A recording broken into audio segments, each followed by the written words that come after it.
I love sushi.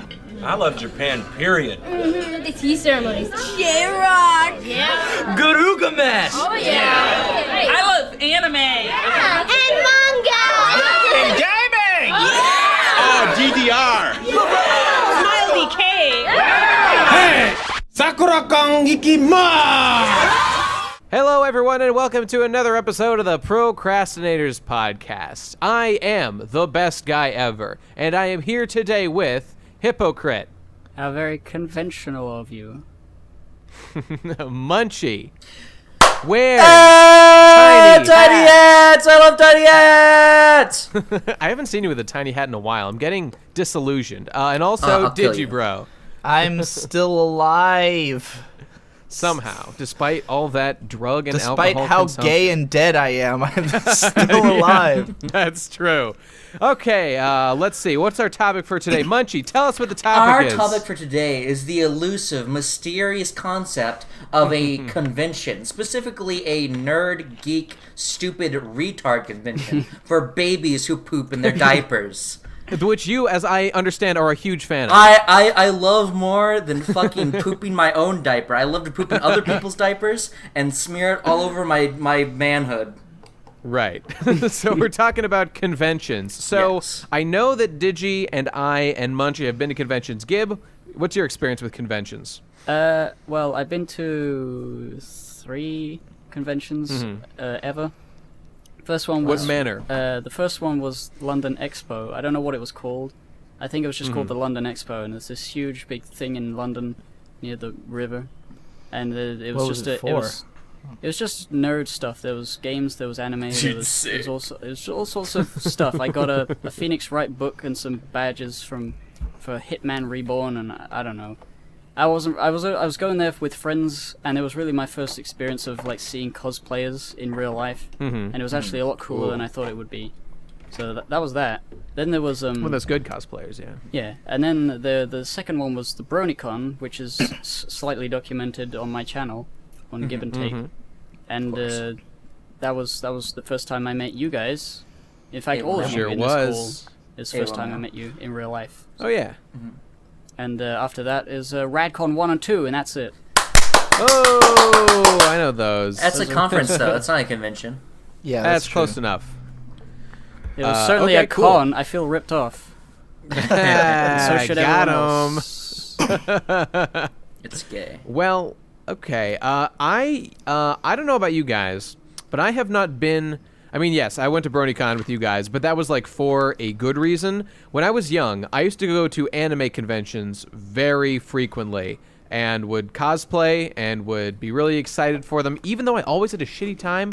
But now I realized, it's kind of like my experience with D&D. When I was young, I got really excited for it, but now I realize that they're terrible and I don't enjoy them at all. But it's possible that there's new ways for me to experience them, and in the future, I'll figure out ways to make them fun. And looking forward to that one day. For example, doing a panel and being praised by the public for my genius and my creative abilities. That would be cool. I kind of feel like I missed out on like the con experience, because the second con I went to, I was already on a panel. And the first con I went to, I wasn't really doing anything. I was just walking around, overwhelmed by it. But I kind of liked, you know, I saw somebody in a Luffy, like they cosplayed as when Luffy was wearing wax on his hands and feet. Yeah, and Champion Luffy, I remember that. Yeah, and I was just like, whoa, there's like things I know and like, and people are making good costumes, and there's like a fucking metric ton of keyblades. I didn't really know what the hell that was. Yep. But yeah, I kind of wish I was going to cons earlier, because they seem like fun. They seem like fun for a kid, for a young teenager, and I missed out. Oh, and which I am. And greatly enjoy. Allegedly. I think you're an undercover a performance adult. artist? I think you're trying to, I think what you are a plant by the FBI to convict us all of pedophilia. That's what I suspect you are. You're trying to bait us into it, but I'm not going to crack. In Andrew Hussey's webcomic, Whistles the Clown, there is a species of plants that only eat clowns, and that's what I am. I'm a plant that only eats clowns. I've been to a few conventions in my day. Right. Such which ones did you go to? I've mostly been to Otakon a bunch of times, and it's sort of similar to you, Nate. The first time I went to Otakon was in 2008, and it was the greatest experience of my life. It was mind-blowing and life-changing. It was the coolest thing ever. And every single year since, it has been worse. Like, progressively, it's less and less interesting, less and less fun. And there was one time that I went to NekoCon, which is a local anime convention, and that was enough. I went to one local convention, and my conclusion was local conventions aren't worth it. You go to the big definitely ones. true. Because there's nothing at a local convention. It's just an excuse for a bunch of nerds to stand around together. Like, what are the... I see there are a few functions that are served by a convention. I mean, mostly my experiences with anime conventions. And to me, they serve as a gathering place for like-minded people. That one is already horrible because I don't like any... I've never met a person at a convention I liked. They've always been terrible. Yeah, that's fair. I mean, it is a huge gathering place for autism. It simply is, and I don't like hanging out with autistic people. They make me uncomfortable. More so than autism, just nerds. I mean, I would say we're all on the spectrum there when it comes to nerds, but like, it's not even that most of them are like weird. They're just kind of awkward or have a different sense of humor. I feel like the problem that I have with nerds in general, of hanging out with them, is that nerds are a class of people who think that like having a shared knowledge is the same thing as having a personality. Or That's true. like That's making a joke is simply stating a reference to a thing, and at conventions that's really amplified to the upteenth degree. Where like you could have a panel going on and someone like makes reference to like and not all shows are good, and then someone in the crowd's gonna go like Garza's wing, and then people go I also know what that is, and that kind of shit. That's like the element of conventions that always makes me want to not be there anymore. I don't blame people for wanting to share that kind of relationship with each other. It's just that with the absence of a decent person behind it, or just a personality behind it, that's where it's a problem. I agree. I think I hate conventions. I think Don't go. People who are awkward and fuck them. But I do appreciate the nerdy convention area for allowing like real human beings like us to convene, because like BronyCon, BronyCon was I mean at the time everyone was kind of like tired of the pony stuff, but it was just really cool to just go to a place I'm gonna need some generally know people that know you and stuff. I need some huge scare quotes on real people when it comes to us. I'm real. Well, I think that's true, but really, I wanted to talk about what is the function that a convention serves that draws people to it. Because you've talked about this before, Digi, and how like the only thing that you can get out them. I think it's because go for it. It precisely because it's mostly nerds. Because nerds don't go out and have friends. This is their only chance to get together and make their stupid jokes and not be ridiculed for it. They just want, they want an internet forum, but in IRL, IRL internet But see, forum. okay, that's true, but all right. It's just a much bigger deal for everyone, so which is why it keeps getting funded all over the place in different forms. Yeah. And I mean, maybe people have figured this out better than me, all right? But I've got an axe to grind here, because I kind of had this idea when I was young, and I started going to conventions. Me and my brother went to Anime Boston every year for like 8 years, and your brother being Ben Saint, just for anyone Saint, who's not up on the times here. That's true. And Kineticon, which was a smaller one and was less worth our time, but still went occasionally. And I've been to a few here and there. The highlight of my entire con-going experience was when I found out that, and this is like one of the things that cons are useful for, actually. Yoshitaka Amano, illustrator of Final Fantasy, was at like New York, not Comic-Con, but like some New York comic convention. And me and a friend from my anime club in college found out, and she wanted to go. I can't remember why. Actually, this was funny. This was when Gurren Lagann had just taken off in a big way, and I had not seen it yet. So we went to the convention. Everything was Gurren Lagann, and I had no idea what any of it was. It's funny thinking back to that. Crazy. But anyway, I met Amano there and got to shake his hand and have his autograph that I have to this day, and that was like the best thing a con has ever provided for me. But when I was a little kid, what I wanted out of an anime convention was nerd friends. And I would go there, I got dressed up like fucking Monkey D. Luffy. I sewed my costume with my mom for weeks, if not months, worked really hard on it, got together, all my money so I could afford to buy things and have a fun time there. And I went there, and I stood in halls, and I walked around, and I looked at things, and no friends appeared to me. No friends magically sprung up for me. And I will never forgive conventions for hyping me up for making friends and then not delivering. I'll never forget the disappointment I had when I was coming home and I just spent a bunch of money on anime bullshit I didn't need or want, and was still a sad child. That was cruel of you, fucking Anime Boston. That was very cruel of you. How cruel and unusual to present merchandise and then have the option to buy it. That's resist capitalism, baby. I kind of like that whole, like, I mean, not like being sad. I mean, like making a costume and being a bit of a loser, faggot, idiot, making a costume and wearing a costume.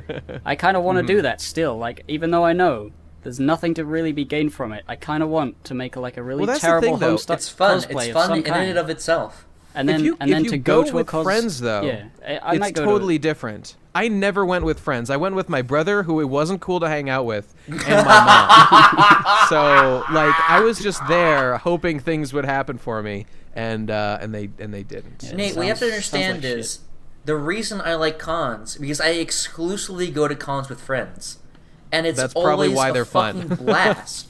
It's really the difference between going to Disneyland by yourself and with friends. Exactly. Like, there's stuff to do, but it doesn't feel the same. I'll say that I do think part of what has made cons that are, like Otakon, weaker for me year after year is that, like, I do go with my friends, but we don't stay together. We all split up and go do different things, and we don't really hang out during the, like, Victor always, my brother Victor, he always goes with his girlfriend Hope, and so they, like, he immediately fucks off to hang out with her the whole time, even if we, I mean, last year he drove up with her, but it used to be he'd come with us, and she would just happen to also, be going, but then, like, my other friends, we all have kind of different, anime we're interested in or different things we want to see, so we all just split up, and we rarely end up encountering each other, and it can be weird, like, going around to this stuff alone and then just kind of feeling like, is this, like, does this mean that much to me that I'm willing to, drive 4.5 hours and spend all this money just to, like, be in this place so I can sit alone and, and just see this thing that I've seen some variation of 8 times already, no matter what it is. Yeah. To me, it feels really like 2006 in the sense of, like, I don't know, like, it reminds me of a time when, like, Full Metal Alchemist, the first one, would come out, and everyone was getting really excited about it and watching things on the fucking Adult Swim and Toonami, and, like, there was an emergence of this culture, but now, I don't know, I feel like it's gotten a little stale. I mean, there was a time where... I'm over it. Yeah, there was a time where you could go to a convention and, like, every anime convention has, like, screenings of different shows. And, there was a time when they would be screening something that you legitimately couldn't find. Like, you did not know where to buy the DVD or the VHS. You didn't know where to stream it or download it. Like, you could go to a convention and see something that like, just sitting and watching anime could actually be valuable. And now it's like there's no, like, when you go to those screenings now, they literally stream them off Crunchyroll. Like, it's just them playing Crunchyroll on a screen, It's like I could just thinking about that is hilarious. Yeah, and I mean it like, even if you were going with your friends, it's like I could sit with my friends and watch this at home, and instead I'm watching it in a giant group, and, like, there are times where that can be fun, to see an audience react to something, but then there's the other times where the audience is I'm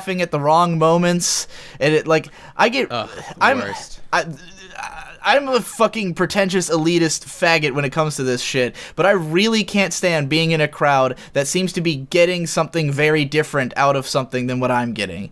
Dude, I totally agree. I can't stand consuming media with one other person there in the fear that, like, not even that they do it, but in the fear that they'll get it wrong or not be in sync with me. If I'm taking it seriously, can't stand it. Like, it was so great when we all watched Mad Bull together at RadCon 2, which is 9 guys screaming the whole time at Mad Bull. And that's very much like what the convention experience should be at its height. But could you imagine watching Mad Bull with, like, different people, and you don't know who they are, and they could be, you know, like, that's a show that a lot of people say is, quote, awesomely bad, or is, like, a really terrible show, and, like, imagine if you're in that crowd. The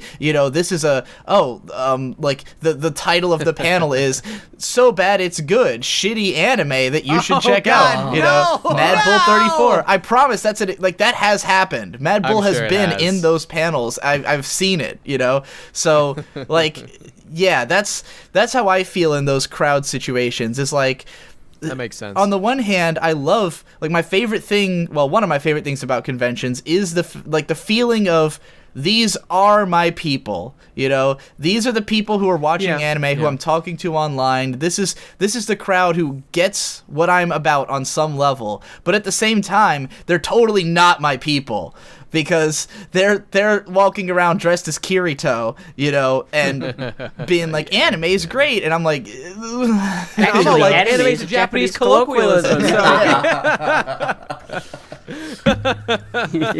You guys are completely off base, off color, and this is based totally in the fact that you guys are losers. If you guys weren't losers, then you would realize that cons are great. I could still imagine myself enjoying a con, definitely. Well, I would never call Hippo a loser. I'm talking about the other two numbskull knuckleheads. Of course.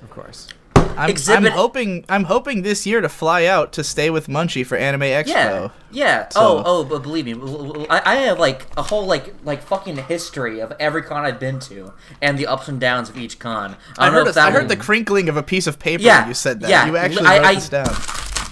I actually have one. Anyway, cons are great because they offer 3 things, and by 3 things I mean I'm thinking of one in my head, and once I'm done with that one, I'll probably have more ideas in my head. Okay, when you get your bros, when you get your beefcakes, when you get your manly fucking men that you surround yourself with on a daily basis, you know, your people, your stash your bros, your ham boys, right? When you get them all in a car and you go up to some like shitty like anime, like you all hate anime, not you, but as in like you and your friends all hate anime. And you go up to an anime convention.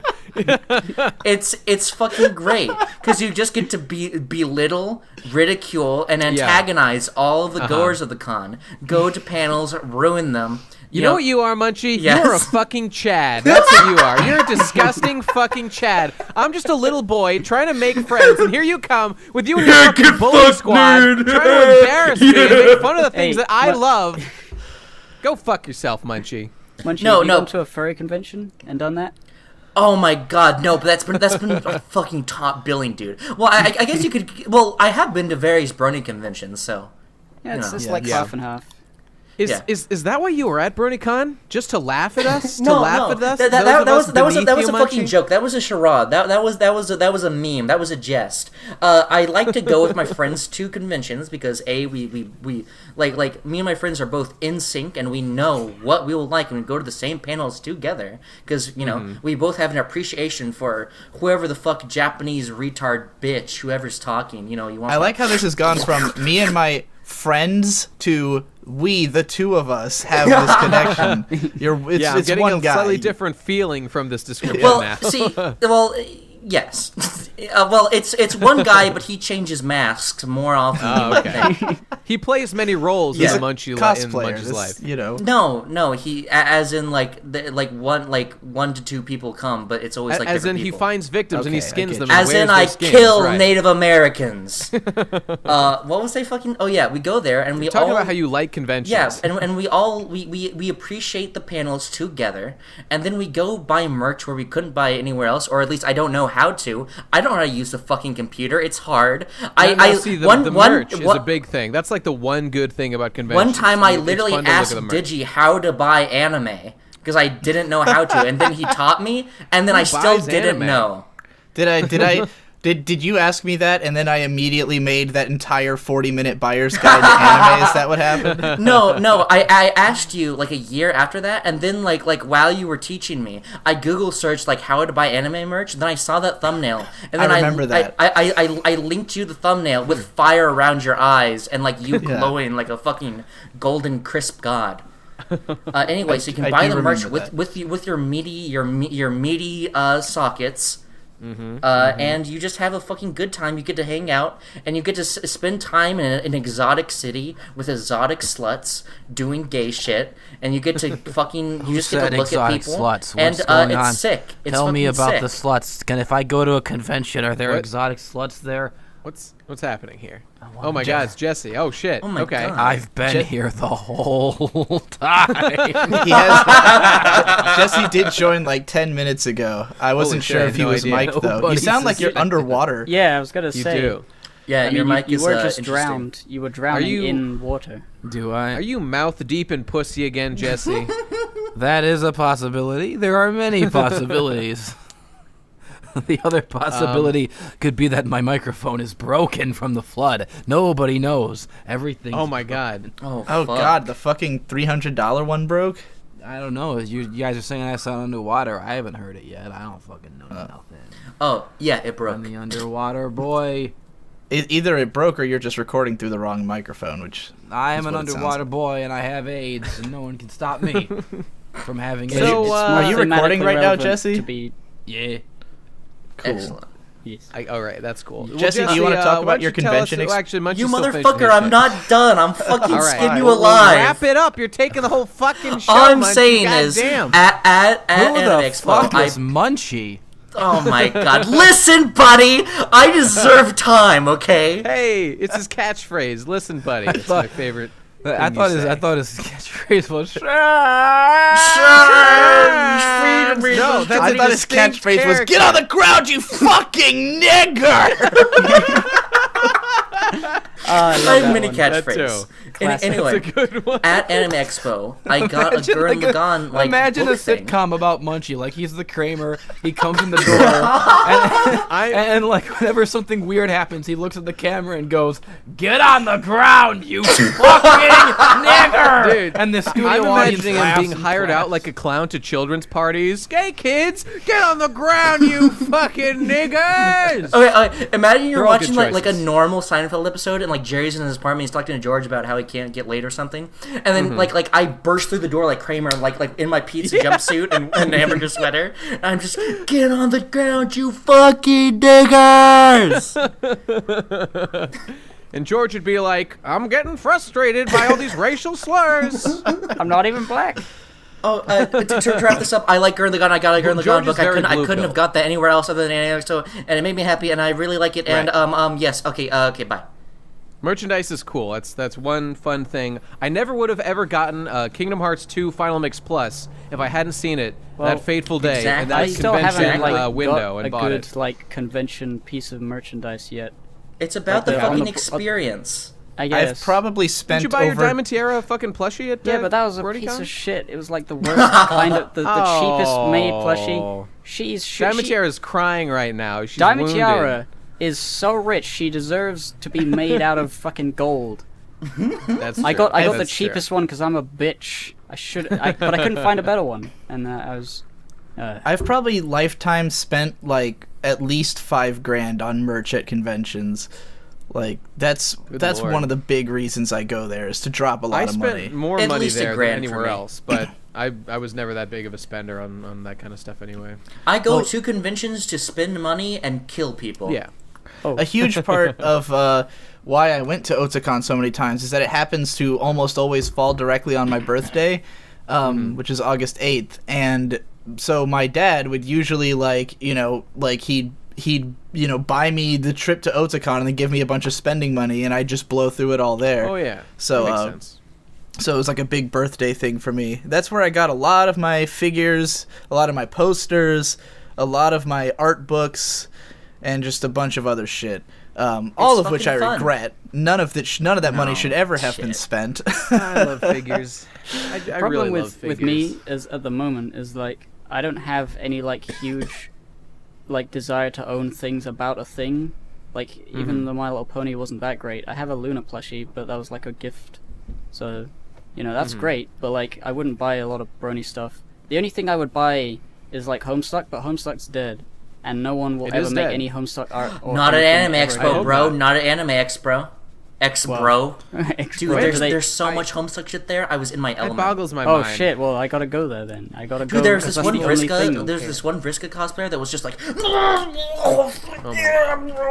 Is that your sound know what effect that for means, sexual but attraction? Is that what that's? I like it. Yeah, Alright, you know when you start to foam at the mouth and also foam at your penis. Yes. Yes, I do. You've all kind of covered my main reasons for going to conventions, but I want to summarize them. Like there's pretty much 3 big ones, and then a 4th one that applies to me and you guys to some extent. Well, to the same extent, really. But anyways, the first big reason is being around your people. To whatever ills or gains that may entail. And for me, the best, like the ultimate being around my people thing, because like, out in the convention halls, I don't care, man. It's just a bunch of fucking, people I don't want to talk to. In the panels, I don't care. But there's one place I go at Otakon every year, and I spend hours there, which is Ota Karaoke. I hang out in the karaoke room all day and just listen to people attempt to sing anime songs. And that's when I truly feel at home. Because you have to have a certain level of, like, passion to want to do that. It's to an audience of nobody. Sure. There's only, like, 10 people who hang out in there. There's a bunch of regulars who every year, it's the same few people singing singing the songs, you're getting up every year, and I recognize all of them, though I don't talk to them. We communicate only through song. That's not entirely true. I trade a few words, but I don't like fucking buddy up with them or anything. They're often cosplaying and stuff. I mean, you're gonna hear the fucking every song from Inuyasha 1,000 times, and you're gonna hear a bunch of the same songs every year. It's always interesting to hear. God bless. That Haruhi one. Not a lot of that. Not a lot of God knows. I would be the one probably to go up and sing that. Even I'd do that one. That's a classic. But it's always interesting to see which song is the big one that year. Like this past year, it was all JoJo. Because the show's so big. Is that a JoJo reference? What? Indeed. Nothing. Dude, it was so cool. Dude, Nate, high five. We did like the joke that other people do, and then we like did it ourselves. So that means we're like funny. Anyways, yeah, I always hang out there. That's my best, like, connecting with the nerds place. Then there's the merchandise, which was a lot more impressive when I was younger. Because Otakon has a merch room that's the size of a fucking aircraft hangar. And it's the first year I went there, I legitimately got lost for like an hour and just was exploring this wonderland of anime crap. I have returned. I left the call. I left. And Welcome back, bloody back. dead man. It's good to have you back. AIDS. No, bloody dead man's gonna bloody kill us. I left to increase my AIDS. That's Babadook's spook. This is just me. This is just my voice now. I'm not a character. He's been changed this is not a by this wacky underwater character. lifestyle. I'm just a broken man. Bloody Dead Man has like a British accent. That's true. Bloody Dead Man is the father of Undertaler. Dad, I got barflies in my eye sockets again. Son, I thought I told you that I'd disown you. You're not my family anymore. Sam killed that bitch. No, you are a he's not my disgrace. dad. He You are a Chucky disgrace is, to but the you know he's dead. like gay. You're a disgrace to the Such dead lore. man family name because you're weird in just slightly a different way than me. You're just slightly. It makes total sense. Like the bloody dead man disowned his son because he liked Undertale too much, and now Sans is his surrogate father. Yeah, he's perverted in God. just slightly the wrong way, and I don't want him anymore. Sans, I never had a father figure. That's why I want to suck your weirdness of my own father's. Listen, you little ingrate, I've tried to suck many a lemon pipe in my day, and when I do it, I bite 'em because I'm kind of a vampire, maybe, or something, I don't know. Dad, it's not my fault the botflies choose me. They chose me. I didn't choose the botfly lifestyle. Listen, the last botfly that I was in a committed relationship with was your mother, and she was a vampire botfly. Oh my God, his mother was a botfly. That explains everything. You think botflies This is are canon, by bad? the way. These vampire botflies, they get inside your lemon pipe and they turn it into a Kool-Aid pipe. They turn you into a bloody dead man. They turn you into a fucking ruddy, leaky, bloody dead man cock is what I've got. I'm a goddamn dead boy. Has anyone else? Fuck you, ever thought- son. No, Dad, you're gay. You just stop. Some have Stop called being me that. gay. Many damn have it. called me that in my 5,000 years on this earth, gay. But it's only one of the many things I am. Bitch. I'm on a quest to save Sans. Sans told me to kill all the gay people, and now I'll have to kill you. That's what I've talked to you. I haven't talked to you in 16 years, but now I will finish the fight. I will fuel the 16 fight. years is but a blink of an eye to me. I've been open since before the dawn of time. I only went out to the store to get a pack of cigarettes.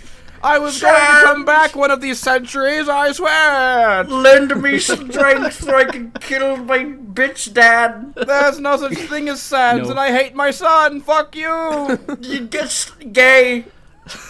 Oh no, they left. Where'd they go? Oh, they're gone. Oh, what lore, what adventures we have here on the Procrastinators podcast. You know what? We could. The amount of characters that we have in the PCP, we could all cosplay them and go to a convention. Oh my my god. God. All these I mean, characters. there's even Oh, yeah. There's I'm plenty to gonna choose from. cosplay the Undertaler, my son. You should. Oh my! Does that mean I'm the bloody dead man? Oh shit! Yes. I'm like the young years. You know, like the Once Learned, that like the Lorax movie. I'm like that version of the bloody dead man. Like the young, yeah, that like makes sense. That twink makes version. sense. Yeah, Munchie the twink. Munchie the fucking 6'1", 230-pound twink. Well, compared to the bloody dead man, who is like the opposite of a twink, like the Yeah, polar yeah. opposite. That makes sense. What are we I'm talking? following. What's the pod? Oh! This is the PCP lore podcast, right? No, Or we're talking about the Bloody Dead Undertaler Man at lore length. cast. Hey, here's a thing that I wanted to mention. One thing that I like about convention, or rather, okay, so now I don't care about this at all, but when I was young, this was something that I was very interested in. So I talked before about how Yoshitaka Amano was going to a convention. That was cool. But before that, when I was even younger, I got excited because I still cared about voice actors. Yeah. And I used I was to gonna go. get to that. That's my number 3. Oh, yeah? Yeah. Okay, well, here, take it away. Go ahead. Oh, well, I'll just finish my number 2 point first. Yeah, okay. About the merch. Because the merch was such an ocean of possibilities when I was young. And then I realized by like the second or third year that they all sell the same shit. Every fucking booth is the same shit, and it's only like the most popular shows that have any merch. And they never have anything I want. So I'll wander around for like hours in this fucking endless sea of merch and walk away with one thing that was like. You know what the thing is? A con is inversely proportional, as in the more what you will get out of going to a con is inversely proportional to how much you already know about like anime culture. That's and true. The more you learn, the less you get out of it. That's just absolutely with terms of agree with merchandise. that. Because another part of the appeal when we talk about panels is that you learn a lot. Like for me in the early days, one of the coolest things about conventions was I would go to a panel about something I'd never heard of and then learn like all this interesting, amazing shit about it.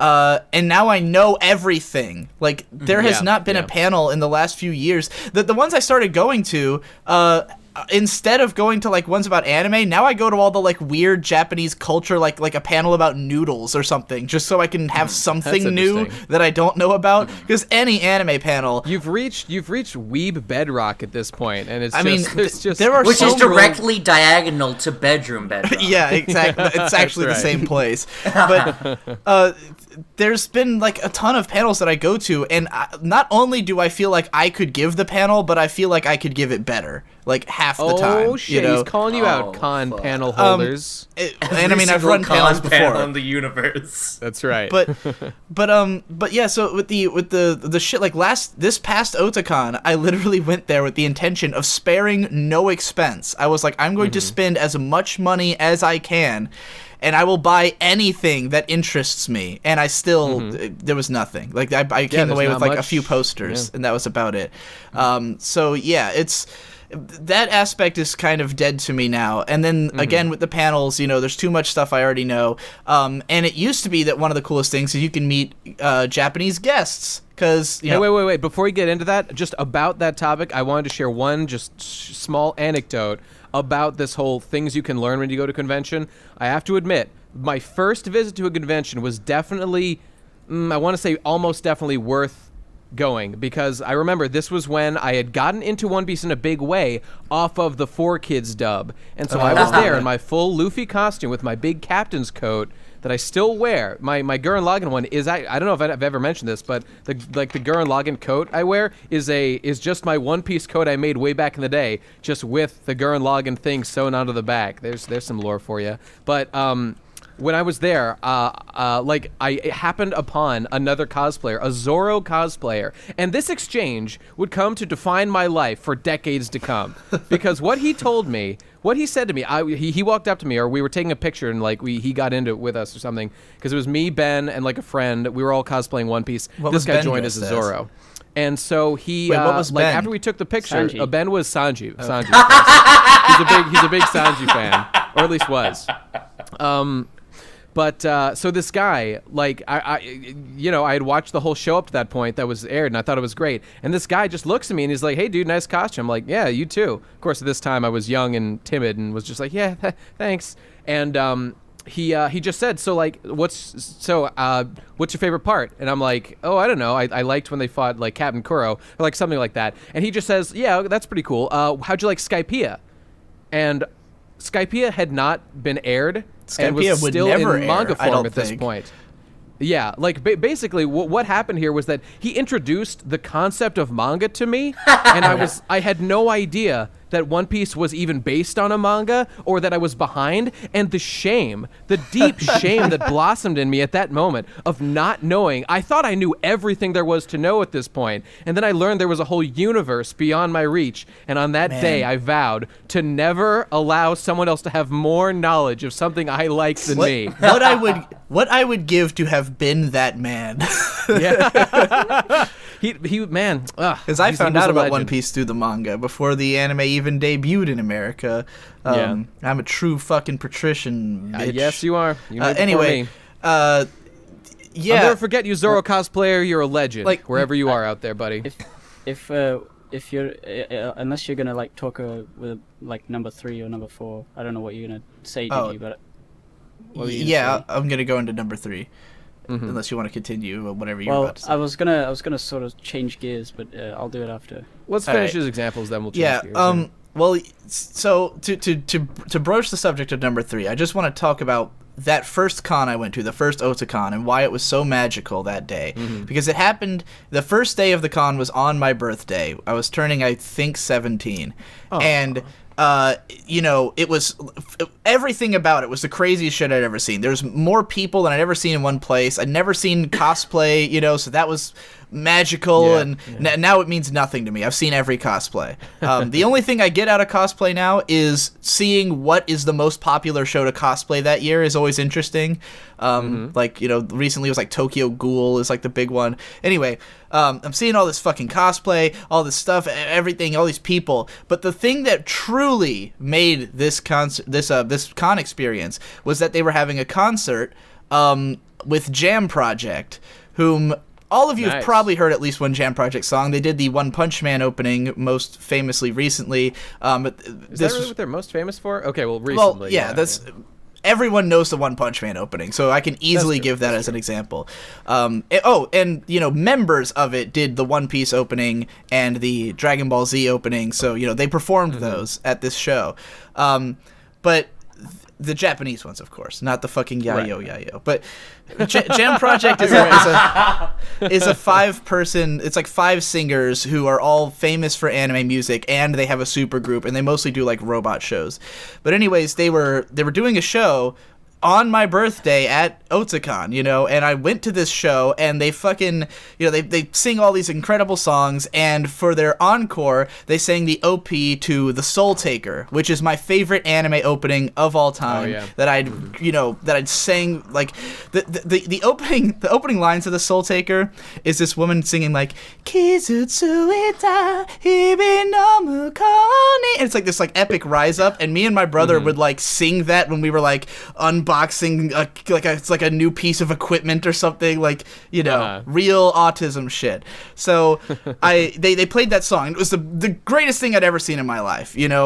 Cool band, my favorite anime OP on my birthday at this convention. Everything was magical. I spent all this money and I saw all these Japanese guests. I met like. Well, I didn't go to any meet and greets. I didn't actually do that till this past year. But, like, I got to see these people talk about the anime industry, and I learned all this stuff. And over time, all of that, like, has gotten lesser. There's, like, Otakon has fewer and fewer Japanese guests because they all go to Anime Expo now because Anime Expo is way bigger. There hasn't been these magical panels where I learn things. There hasn't been these epic encounters. There hasn't been, a beautiful moment on my birthday. It's like every year I get more jaded and more cynical and more like, why am I even going to this anymore? And like last year was the last year they were doing it in Baltimore. They're moving it to DC. I wasn't gonna go to Otakon this year, but now they've announced they're actually bringing back Jam Project, so now I totally want to go. But man, that's great. Yeah, but like it was definitely like this downward spiral, and now I want to go to Anime Expo to see if it can reignite the spark, because it's now like twice the size Otakon ever was, and has all these great Japanese guests and shit. And I can hang out with Munchie, though we'll probably just split up and go separate ways because he won't know anything I want to go to. No, I mean, I hate anime, so no matter what I do, I wouldn't be happy, like, actually paying attention to it. So I might as well just make myself, like, miserable, because it'll be funny. Oh, and I hinted earlier there was a 4th reason to go to conventions that only applies to me and us, which is to run panels, to be a part of the convention. Whole different world. It's a whole different thing. It's like a whole different flip side of the coin where it's really about this epic moment of showmanship, because it's one thing to like run a YouTube show and you can see, oh, I have 250,000 subscribers, I have comments and stuff like that, but when you actually see like 1,000 people sitting in front of you, listening to you, laughing at your stupid jokes, then it's like that's when you really realize, like, I am a wizard god, like I control people. I wasn't I don't know whether I liked it when I was up there with the BronyCon stuff. I mean, for one thing, I embarrassed myself by swearing too much when I shouldn't have. That was hilarious. It's fine. I guess it was funny, but I felt like, oh no, I'm doing wrong things. Hey, at least you weren't the one who, when we did the concert where we... I fucking punched Celestia in the goddamn face, you fucking drunk. Oh, that was also like... Well, no, I wasn't even gonna bring up that. I don't think I actually like hit her. Dude, like... you were close to her face, dude. You were real close. Yeah, she was running. Yeah. It's my birthday, bitch! It's my birthday, bitch! If you watch the footage that Hippo has of Otakon, you'll see that they were having a big concert, and we, for whatever reason, were like the DJs who went up in between songs or in between sets and announced it. And I believe that the very first thing I did was like to run on stage and be like, "What the fuck's up, Brody?" and like that's right. the lady running it was immediately like, I've made a huge mistake. Because I was And yet she kept us going for the whole 2 hours or whatever the fuck it was. Well, they eventually took the mic away from me. They wouldn't let me, everyone else went on and did, like, the DJ thing, and I went up there with a roll of toilet paper and was just throwing it in the background. Just You like were going so in. She fucking gave drunk. me the mic It and was fun. like, "You're the responsible one. Hold on to this Digi. mic and make It sure was they don't do anything crazy." From my perspective, that it was terrible at the time because I wasn't drunk and I was like, oh no, everyone's having a good time and I'm just sitting here being gay. But watching the footage, it was great. You know, even though when I went up on stage, I didn't know what to do. I was just standing in the middle of the stage for like 5 seconds, not really doing anything. I didn't have a mic. I didn't know what to do. So I was just like, here I am. I'm definitely part a of this little group. embarrassed. I'm pretty sure I thinking had back the and most looking at the fun I've footage. ever had in my life at that that concert. I mean, hated looking it. back on it, like, remember when there was that one part where, like, everyone backstage, like, all went out and started dancing all together. Yeah. And we were all fucking going nuts. It was crazy. And, I don't know, that was awesome. I definitely was embarrassing myself. And looking at it now, actually not now, but when I first watched it back, I was like, oh God, I will never be okay with this. But at this point now, I'm totally comfortable with it. And it just is just amusing to me. Digi, the image of you being completely like drunk, like not even be able to like recognize your surroundings, being sang to by Nicole Oliver, "You Are My Sunshine," just staring at like nothing. It was the weirdest fucking thing because no one warned me, no one gave me stage directions or told me what was going on. I just all of a sudden have like a I don't know if she's a famous voice actress per se, but For this Brony she is. For Brony. for in the context of this convention, essentially a literal goddess. You know, that's true. Putting her, and I remember having this moment where I felt really bad because of the fact that I didn't care about My Little Pony anymore. Like, like I felt it was like if this had happened 2 years prior, I would be like crying. Like this would be so meaningful to me, and instead I'm up here obliterated shit-faced with like I don't care about anyone in this place at all. I have I'm out here because it's fun for me to be a drunken idiot, not because I actually care about this crowd. And like their goddess is singing to me for my birthday, and I was just like, "This is wrong." I have a bad man. Your god to me is just another slut, and it's my birthday, bitch. What's that? What is that clip? I said that somewhere, right? I don't know. It's when we're all walking to the thing, and Victor, or maybe I was holding. No, it was Victor holding the camera, watching you be drunk and punching Nate and stuff, and then Victor comments that, "Oh, I wish I was as drunk as you." It's like, it's my birthday, bitch, and then just remember splice that walk. onto the part where you almost hit her. That's right. When you were pretending to fight Jesse. That was one of the almost funniest hit her and edits she ran I've away. ever seen in my life. That's Yeah, the it was funniest. The best part about that was her fucking face. Like I just sang got to this spooked. person. I just sang like "You Are My Sunshine" to this person, and now they're like fighting on stage.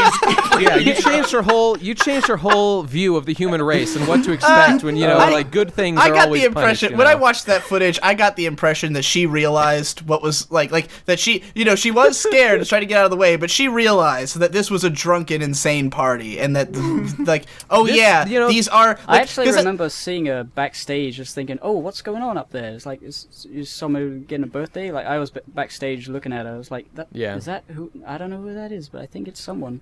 I mean, And she went and did that. It was just so weird. Let's be real. The brony community, there's a lot of infantilization in there, right? Mm-hmm. Like, the idea of the character Princess Celestia singing to you is like, oh, you're my child, you're all my children kind of thing. It's like, but in that moment, I think she remembered, oh yeah, this is like a drunken 23-year-old man. When you started swinging, yes, I think she This remembered. this is a grown, bearded, fat, dangerous man who Fat and dangerous. That should be the name of your biography, Fat and Dangerous. No, Yes. Gayer Than God is the name of my biography. Okay, all right, fine. But That Fat whole- and that Dangerous whole- will be the sequel. It goes dead and gay, postmortem. and then Dead fat and and gay, dangerous, right. and then gayer Yeah. than God. Dead and Gay will be the finale. I think I was already planning to make a Gayer Than God song for the Gay and Dead album, but I think I'll also make Fat and Dangerous a song. It'll be like a big fat like fucking Atlanta style heavy beat like Killer Mike song. It's gonna be awesome. One of the samples is "It's my birthday, bitch." Yeah. Oh, that should definitely be one of them. That should definitely be one. Oh my god. Yes.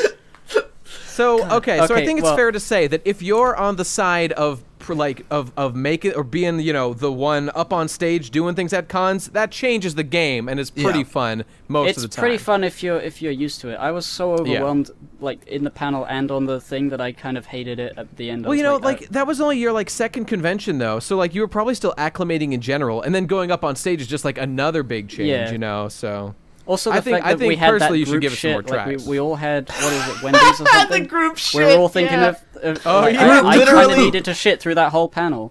I forgot about the group shit. Oh my god! Wait, can you Literally explain all that of in a little us. more detail? Yeah, we ate Wendy's on our way to the convention, and we were fucking late. We Yeah, we almost were. missed our own panel, which had all of us on Yeah. it, because we woke up late, and then we went to Wendy's, and they took forever, and we ate, and it was totally all of us felt shit. And so the second we got to the convention, we went to the bathrooms right by right by where the panel was going to be, and we all simultaneously took a shit. It was I forgot the about great the group shit. Oh my god, yes, that was the best thing that ever happened. You guys I are was just, so you're so just conscious proving of my that point. fact that Yeah. I You're didn't just- want to poop my pants on stage as well as Right. was for everything else. Well, yeah, I know, mean, Munchie? that by that Yeah. point, by this BronyCon, I went to 3 of them, and Mm-hmm. by that one, literally the only reason any of us was there was to hang out with one another. Yeah, which yeah, is, it's- right. same which for is me, why yeah. RadCon happened, because it was Mm-hmm. after.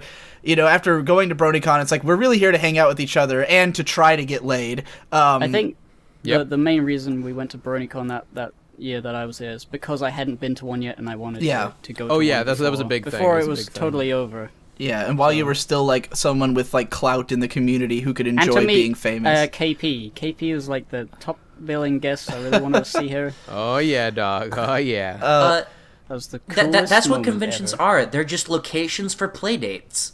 And Yeah. that's why they're incredible. They are incredible play date material.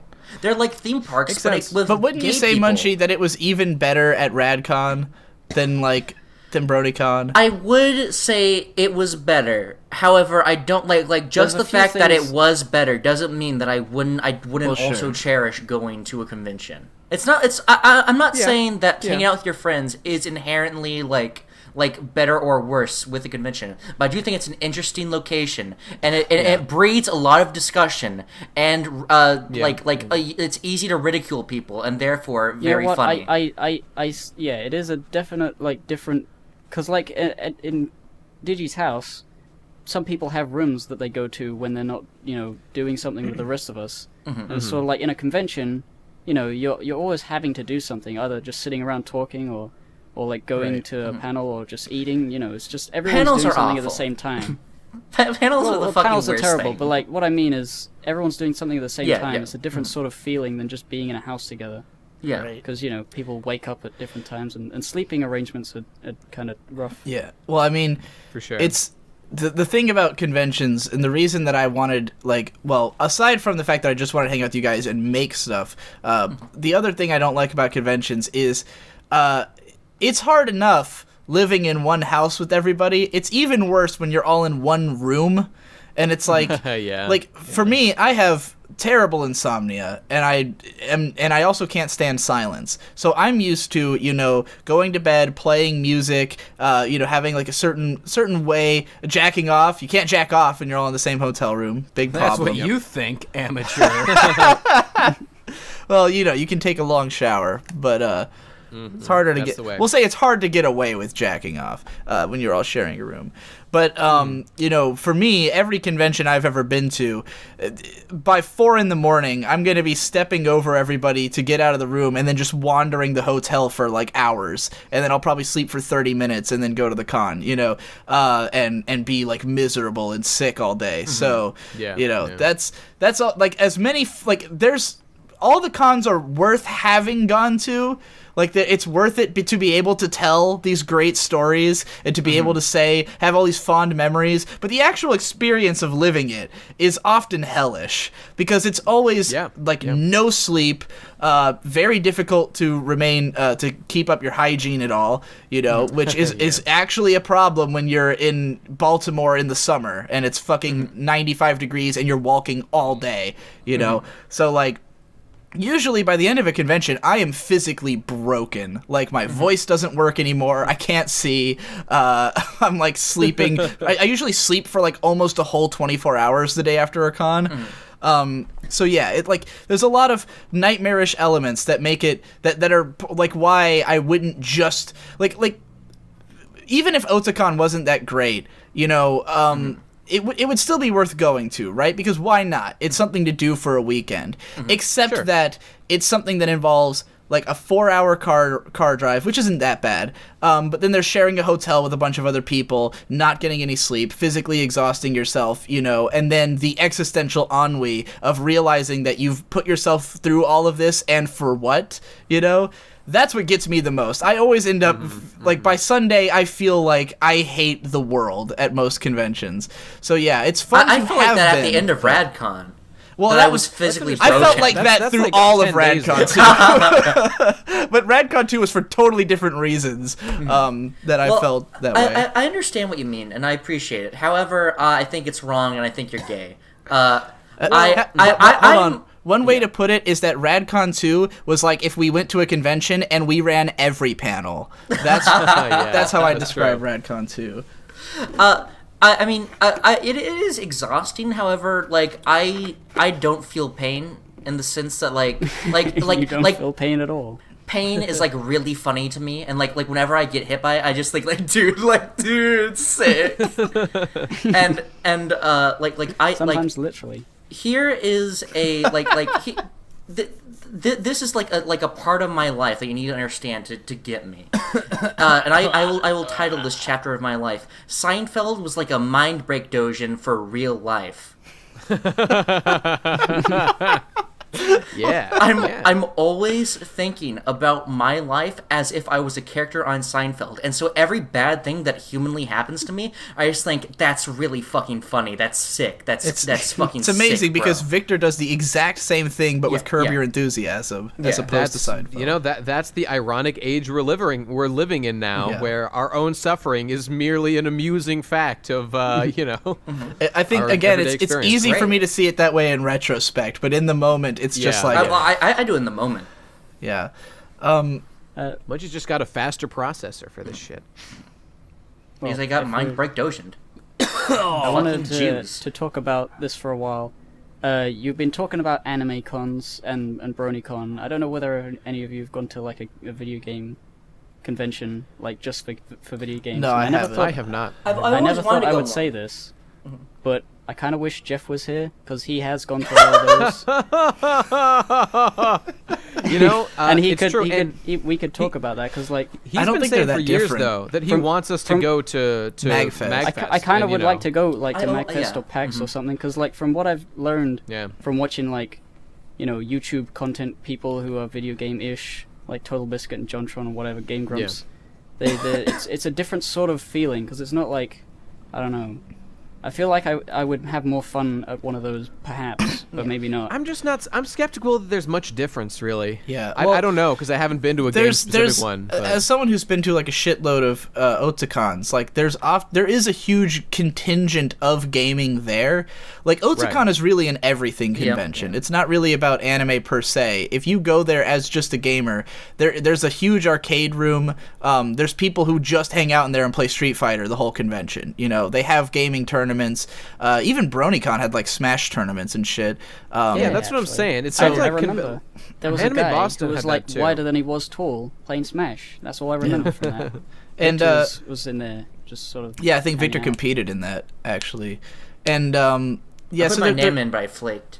There's a pretty big arcade room. I personally I never have the patience to like wait to be able to play one of the games. Yeah. The only time I was excited enough about a video game they had, because they don't have like a lot of really cool interesting arcade cabinets at Otakon, unfortunately. And I would like to go to a gaming convention if they had like a legit arcade, like if they had games that I really had, you know, heard of and spoken in soft whispers and always wanted to see.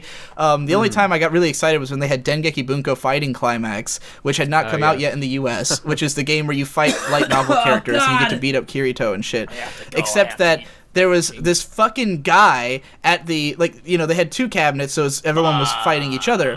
And there was this dude there who was playing Kirito and had obviously played the game. Like, he must have had the Japanese version on Vita and was just destroying everyone, but he would never move. Like, you know, he was just like taking each new challenger and kicking their asses, and everyone was dead silent because like the atmosphere this guy gave off was like a total douchebag asshole who was like here to beat people, to prove that he's so good at this game that none of us have ever played because it's not out in America specifically. Yeah, just at this Okay, booth. okay. And so there's probably like 6 people, and we're each like moving through the line, and each person will like get up, fight him, lose, and then just silently walk away, and the next person goes up. Why didn't anyone make this and- guy fucking move? Just because, you know, you lose the match and you walk away, and it was new people coming up, you know, like nobody was like hanging out around the machine. It was just like people were, you know, all right, that's fine, I lining up guess. to play and realizing this guy. But I was there long enough to see that he had, you know, beaten down all these people, and of course I tried and I got my ass kicked because he knew the auto combo. You know, he wasn't even like great at the game. It's just he had played the fucking thing, and I was so mad at that guy. I literally wanted him dead. I was like, I will train at this game for the rest of my life just so I could beat this guy and rub it in his face, you know. I'd like to see your Oreimo against his. I assume he was a Kirito player. I just Yeah, he assumed was that. playing Kirito. How did I know? How did I know? I said it, but well, that's how I knew. That's how I knew. but I was at the time I had tried playing Shauna because Shauna was gonna be my main. I wanted her to be like the one I would play in the game, but I ended up being good with Kirino. Anyways, yeah, like, so I haven't hung out in the gaming room much, but I do kind of want to go to MagFest, not so much for the gaming, but because it's specifically a gaming and music convention. Like, it's more about, like, nerdcore bands and shit playing. I'm sure Tupperware Remix Party's Proto-Men probably played played there. there? Proto-Men Oh yeah, plays there. they have, and I want to see them there one time. Yeah. I just got back. I didn't do whatever about it. Yeah. Like, I don't know. I wouldn't have been, like, unwilling to go to MagFest, but Jeff wanted us to go to that and RadCon, and I was like, we can't. RadCon's an event for making things, and there's, like, a schedule for it, and we cannot afford to go to that and MagFest, you know? I kind of would like to go at some point with Jeff and all that. I would as as well. a big old Procrastinators MagFest group. Yeah, it would be fun. That could be cool. It's just affording it. Maybe That's the problem. he could be the guy to introduce us to, I don't know, fucking Everybody. president or whatever Super he does. Bunny Hop. I hate Yeah. all of those. I don't dislike them. I'd be happy to just see. Oh yeah, I met. I mean, it's just I met that that it's guy. just not my crowd right now, you know? I mean, maybe it could be, I mean, but I'd I like- just didn't know anything about it. I'd so. certainly like to meet Bunny Hop. He's cool. I But want anyway, to yeah, but oh yeah, so I do agree though that gaming conventions seem different going by because there's a lot more gaming. Like there's more hands-on and like, Gaming! There it is. it's more of like, you know, you're going there more to do something as opposed, like with an anime convention, you know, if you go to all these panels that are like the informative ones, again, like if you already know the stuff, it's completely useless, you know, like you might get to meet some cool industry people, but at a video game convention, there's often actually a game there that you could not play elsewhere, and that's interesting, you know. That's probably what I'd want to go for the most, but I doubt they're that different from anime cons. You know, I'm ready to make a sweeping proclamation about the function of conventions and what they should be used for and what purpose they serve. Evil. Conventions are something that children should go to. Yeah, they I agree. they are best for young adults, like 12, 13, that sort of range. Hi. And they're just you're gonna get less out of them as you get older. And I'll tell you why. And if you go with friends and you just tool around, then that you can go at any age. That'll be fine. But the usefulness of the actual thing is best for the young, and I'll tell you why. It's because, I mean, there's this thing I said before of just the more you know about the subject matter, the less you get out of it. And that really applies in a lot of ways. Like when I was young, one of the first panels I went to at some convention, and this blew my mind. This is like one of the first sort of analytical lectures I ever heard about anime, or in this case a video game. It was a lecture that some dude was giving on how like Tidus from Final Fantasy X represented the human ideal of the Ubermensch, and like his role in Final Fantasy X was like a representation of like the ideal man in a fantasy world, or so, like some bullshit like that. Yeah. But I had never heard any talk like that before, which is now a format that's kind of, people talk about that shit on YouTube now. Yeah. But at the time, I had never heard anything like that. But other than that, there's that little bit of information you can gain, but then there's the distinct like magical moment factor. Like when me and Ben were young, and I think this was even more important for Ben, or more enjoyable for Ben than it was for me. When we were young at Anime Boston, The Pillows played, and it was one of the most awesome things we'd ever seen in our lives. And in addition to just hearing all the songs and being completely blown away, and the place just going insane and just loving every second of it, there was also this moment where up on the rafters, we were down on the ground floor watching them play, but up in the rafters, there was a couple of people standing and watching the band from up above. There was a Mamimi cosplayer just dancing by herself, and just watching her dance while listening to fucking Crazy Sunshine and all the shit from the show. What's that one? I Think I Can, all that shit. Yeah. Watching her dance by herself was just such a magical moment, and I'll always regret not going up and joining her. That stuck with me my whole life in my relationship with women. I mean, I would still lose my shit for a Pillows concert, but I can't even imagine like me at 17, at the same age I saw Jam Project. If I had heard fucking Hybrid Rainbow live when I was 17, I would have cried a river. I would have been losing my fucking mind to that. So I could definitely appreciate what you're saying there. So that was great, but then also at the time I still gave a shit about voice actors, and I don't think I'd really care about these things as much now. But there were two incidents that are very memorable to me. One was when I met Steve Blum. He was doing something. I think this was the Gurren Lagann thing. He was signing autographs, I think, for his role as Liron. And I went up to him and said hi and shook his hand, and I told him, I'll never forget this. I said, "Hey, dude, I know that you get this all the time, but I just loved you as Spike." And I was like, I know he's doing some other character, but that's what I remember you for. I'm sure he's going to hate me for it. And he's just like, "Dude, it never gets old. I love it every time." And he smiled at me, and I went on my way, and I just felt so great about my life. I think then there was incredible. I might hate Dubs more than anybody in the world, but I could still probably mark out for Steve Blum. Like, he's a fucking legend. He's a legend. Been in everything. For sure. And then there was this other moment. This is my last thing I even have to say. When I was at some, like, FMA had gotten really big, and I was at a convention. I think this was Anime Boston, and it was a panel, like the voice actors or something. And I didn't give a shit about anyone except Vic Mignogna was there, and he was cool. Tell me you it's kicked the his Vic ass. Mignogna story. I know. And this is classic Vic Mignogna, like just being weirdly obsessed with the character of Ed. But he did this thing. He's like, "Hey guys," he was like taking questions or whatever, and somebody asked him to like do a line from the show. I mean, of course. Right. And so he's like, "Okay, all right, guys, but I've gotten good at this. So we're all going to go through an exercise because this is the best way for you to experience this. I don't want you to see me. God, this tells me so much about him as a man right now. But he's like, okay, I don't want you to see me as like this old, like 30-something, slightly balding, That motherfucker is weirdo man 50 up now, here." so he was probably in his 40s. Yeah, okay, maybe he even said 30s and was lying. I don't know. I can't remember. But that'd be hilarious if that was true. But he said, like, "I don't want you to see me as this old man. Everyone, close your eyes and just listen to my voice." And he did, like, I think he did the monologue from after the Barry the Butcher fight. You know what I'm talking about? Where he's, like, crying about, like, he realized how vulnerable he is, and how much he cares about Al. That's the scene that made his whole career. It's the Oscar bait scene from FMA. It's the reason that he won every fucking voice actor award for dubbing ever, and that's why he's so fucking famous. It's for that one scene, pretty much. He did it, and at the time, I was definitely an FMA fan, and he did it with such passion, and just clearly loved doing what he did so much, and loved the character so much, regardless of the reasons why. Yeah, that was just a great experience. That really made me get into anime in a big way. From that. If this was like 2006, I probably would have felt exactly the same. I loved that performance when I was young.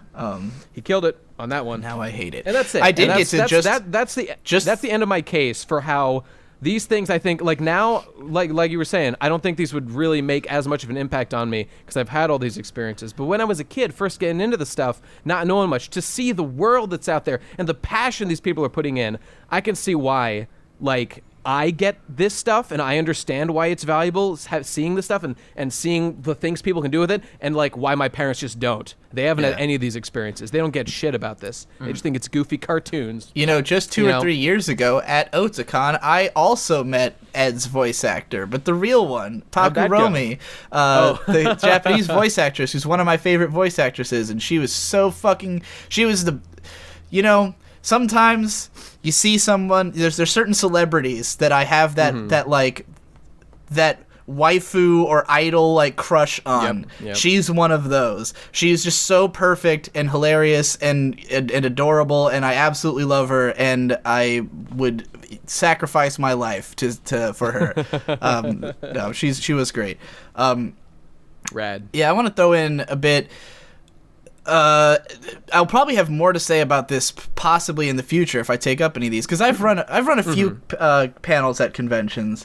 The first one I did was at NecoCon, which is why I went to NecoCon that year, because me and this guy named who? Oh, sorry, I just said that makes sense as to why you went to this one. Yeah. It was like 2010, I think, and it was me and this guy named Pats, who is another anime blogger, and we ran a panel called Released and Relinquished. Shows that had been licensed and dubbed in English, but no one paid attention to them. Oh, so cool. Yeah, it was just like it was just a recommendation panel, which that's another thing that like at the time kind of made sense, but now it's like, why would you ever want recommendations? The internet has entire websites dedicated to anime recommendations. You don't need a panel. Not that it wouldn't still be a successful panel, but the internet's definitely made these things even more obsolete, obviously. But it was a pretty good turnout for it, and then of course I've done 3 panels at BronyCon, one with Tom, one with with you guys, and then another one with just the PCP members. Good time. I think that was actually called the Horseshoe Crew or something that time. It was called the Horsecast Live, dog. Do you guys remember my ancient Lumerian questions? I remember. I can't remember. No, I've blocked them out. Smurfs 2, right? No. Something far more sinister. He had like a long question about ancient Lumerians at the horse cast. I basically just relayed to you the history of spirit science at a horseshoe panel that went on for easily 7 minutes, and by the end, there's no way it was 7 minutes long. I don't believe you. And no, the entire crowd hated me. They're like, is he reading this off his phone? Why is it taking so long? And I just kept going on and on about how like the ancient Lumerians are like behind. You from the fucking building, Munchie, like the animal you are. Are fucking behind all My Little Pony, and how Twilight Sparkle is like an agent of the fucking devil. And it was great. I remember I think it was you specifically, Nate. You said something along the lines of, "I don't know, I don't care. Stop." Good. Oh, thank God that one of us is man enough to do something about it. All right. I remember wanting to kill you. It was so fucking good. I loved it. There is a video of that panel on my channel. I haven't looked at it in a long time, so I can't remember anything. I stuttered a lot. If I had given that one today, I would have been a lot more confident in my assertion of Lumerian politics. Would there have been more niggers in? There would be so fucking many. He's really coming to his own with the whole nigger scene recently. I would say I've never liked panels. I've been to maybe 5 panels in all my 7 cons I've gone to. They all fucking suck. I've had some of my a lot of my best con experiences have been panels, like the one Charles Dunbar gave on Kill La Kill that totally changed my opinion of the show. And like I've seen a bunch of. I wish I could see that panel. I'd like to see that panel. Yeah, I wish it existed somewhere. He was supposedly writing a book of that panel, and I don't think it ever came out. Okay. Yeah, God damn. So, yeah, I've been to some that, like, really changed my opinion of shows or just educated me on stuff. Some are just fun and interesting. Like, there's this one dude who always does, like, a Japanese noise panel, like, literally about noise music, which is such a weird, fucking obscure thing to do at a con, but he was, like, this really knowledgeable dude. And, like, being in a room with, like, 40 other guys and listening to fucking noise music is a surreal and hilarious experience. That I highly recommend. You know why I fear every panel I go to? It's because, I mentioned this before, I don't trust con-goers to not embarrass themselves, and I am such a wonderful, sensitive human being that when other people humiliate themselves, I feel humiliated. Well, so I can't That's abide what cringe is. Thankfully, I've gotten really good at both. I mean, there's certain people who do panels. Like Charles Dunbar, the guy who did that Kill La Kill panel, he goes to, like, he gets invited to like 13 cons a year and does like 5 panels per con. So like it's practically a job for him. So for someone like that, like, you know, they're gonna put on a good panel. It's good. You know. I'm not talking about him. I mean when those. Well, I mean that's always a possibility. But I just specifically meant when they get questions from the crowd. Those people. Well, like the don't good trust ones, them. the They're good bad. panels usually don't do that. Like, Yeah, thank God for that. The really good, the people who know what they're doing will probably have a fully stacked 90 minutes. I mean, there's a lot of panels that are absolute garbage fire, even at like Otakon, because it'll be people who don't know what they're doing. And they'll get up there and just, like, either not know their subject or not be prepared, or someone doesn't show up or something breaks. But I'm pretty good at figuring out which ones those are going to be. Because, like, every year at Otakon, one of my friends will tell me, like, yeah, we went to that one because, you know, it had a hilarious title and it sounded like it would be great. But it turned out they had no idea what they were doing. And I was like, you could tell that by the description, you know? Like, if it's just a hilarious title, but there's no, like, indication of who's running the panel or, like, you know, like, something in the description that catches your eye, it's probably not good. God, I had something like that at BronyCon. It was like there was this one panel that I went to, and I could have found out that was bad by the description. It was like I read the description, and it was something like thoroughly analyzing My Little Pony live, or something fucking awful like that. But I went anyway. Didn't see that one coming. Club for Munchie, Club for Munchie, Club for Munchie. Press 1 if that was the shittiest joke you ever heard in your entire fucking life. I actually didn't see it coming. Really?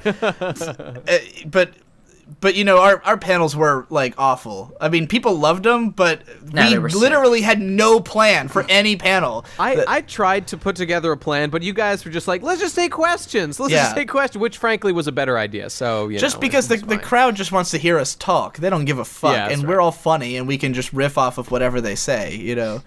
And I think, I mean, for me personally, I think that my sense of humor nowhere shines better than in answering questions at a convention panel. Like that, I think that's when I make videos, they're not funny. On this podcast, I hit or miss, but I think I can actually be funny in that situation. Whatever I see, my favorite panel that I've ever like seen in a video setting has always been like Egoraptor's like solo panel where he's just talking about stuff to a crowd. He's standing around with a mic. He is good at that. Whoa, he is good at that. That was just, it's just such a nice. It made me like the idea of panels and want to be on a panel by myself. Just say, I'm just chatting with it. I mean, I knew it would be like difficult. I got to admit, do. he handled that panel like a pro. The way that Egoraptor runs, one of my favorite videos of his. The way that he runs his panels is exactly how I try to do so.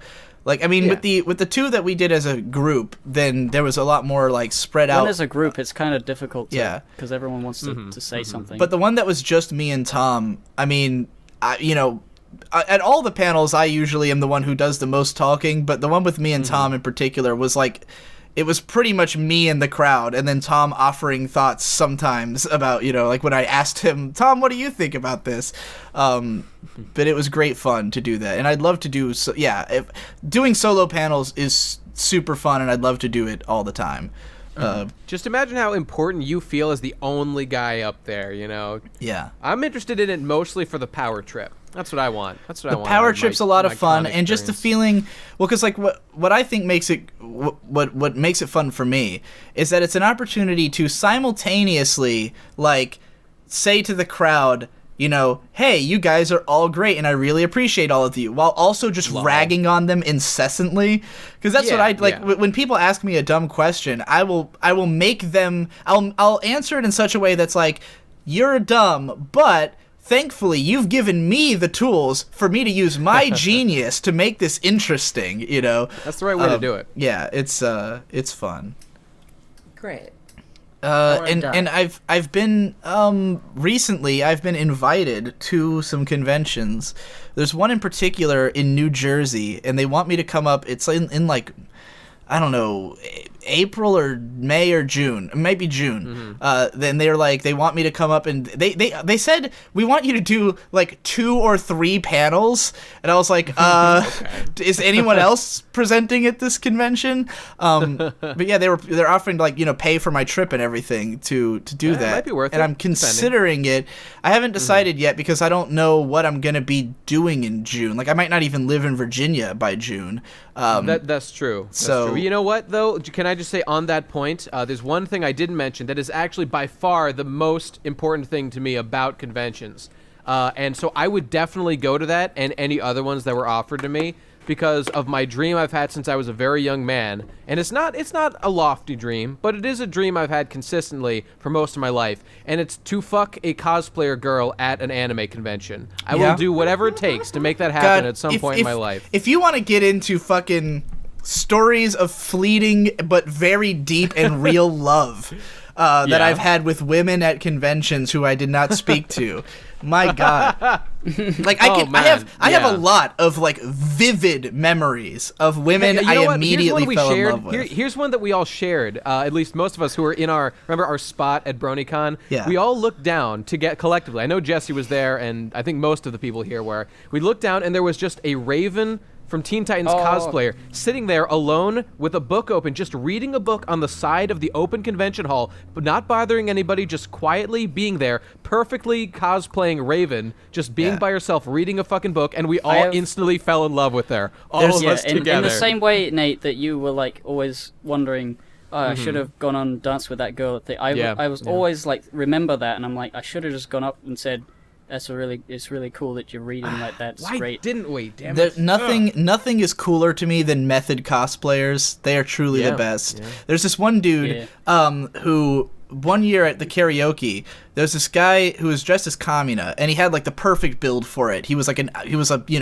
perfect Kamina cosplayer, and he was like dancing and raving. He sang the Mazinger opening, which is awesome. Yeah. And he was like totally down for everyone else's stuff. He was like being this hype guy, right?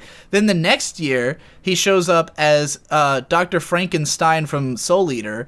Again, a perfect spot-on cosplay, and he even had the giant. I don't know if you know Frankenstein, but he has like a screw coming out of his head that he twists. Yeah, he's got the big bolt. He actually had that and was able to turn it and make clicking sounds when he turned it. He put a hole in his fucking brain for his cosplay. God damn. Okay. And additionally, he was insistently sitting in chairs backwards because that's how Stein sits. He does. And I was just like, the fucking dedication. Like in this guy's mind, he just is Dr. Stein, and it was What so a legend. Like, because it made me realize that like him acting so hype the year before was because he was Kamina. Like, oh my God. Because God. this year he wasn't being hype. He was just like sitting on the chair, being And that Stein. man's name was Dustin Hoffman.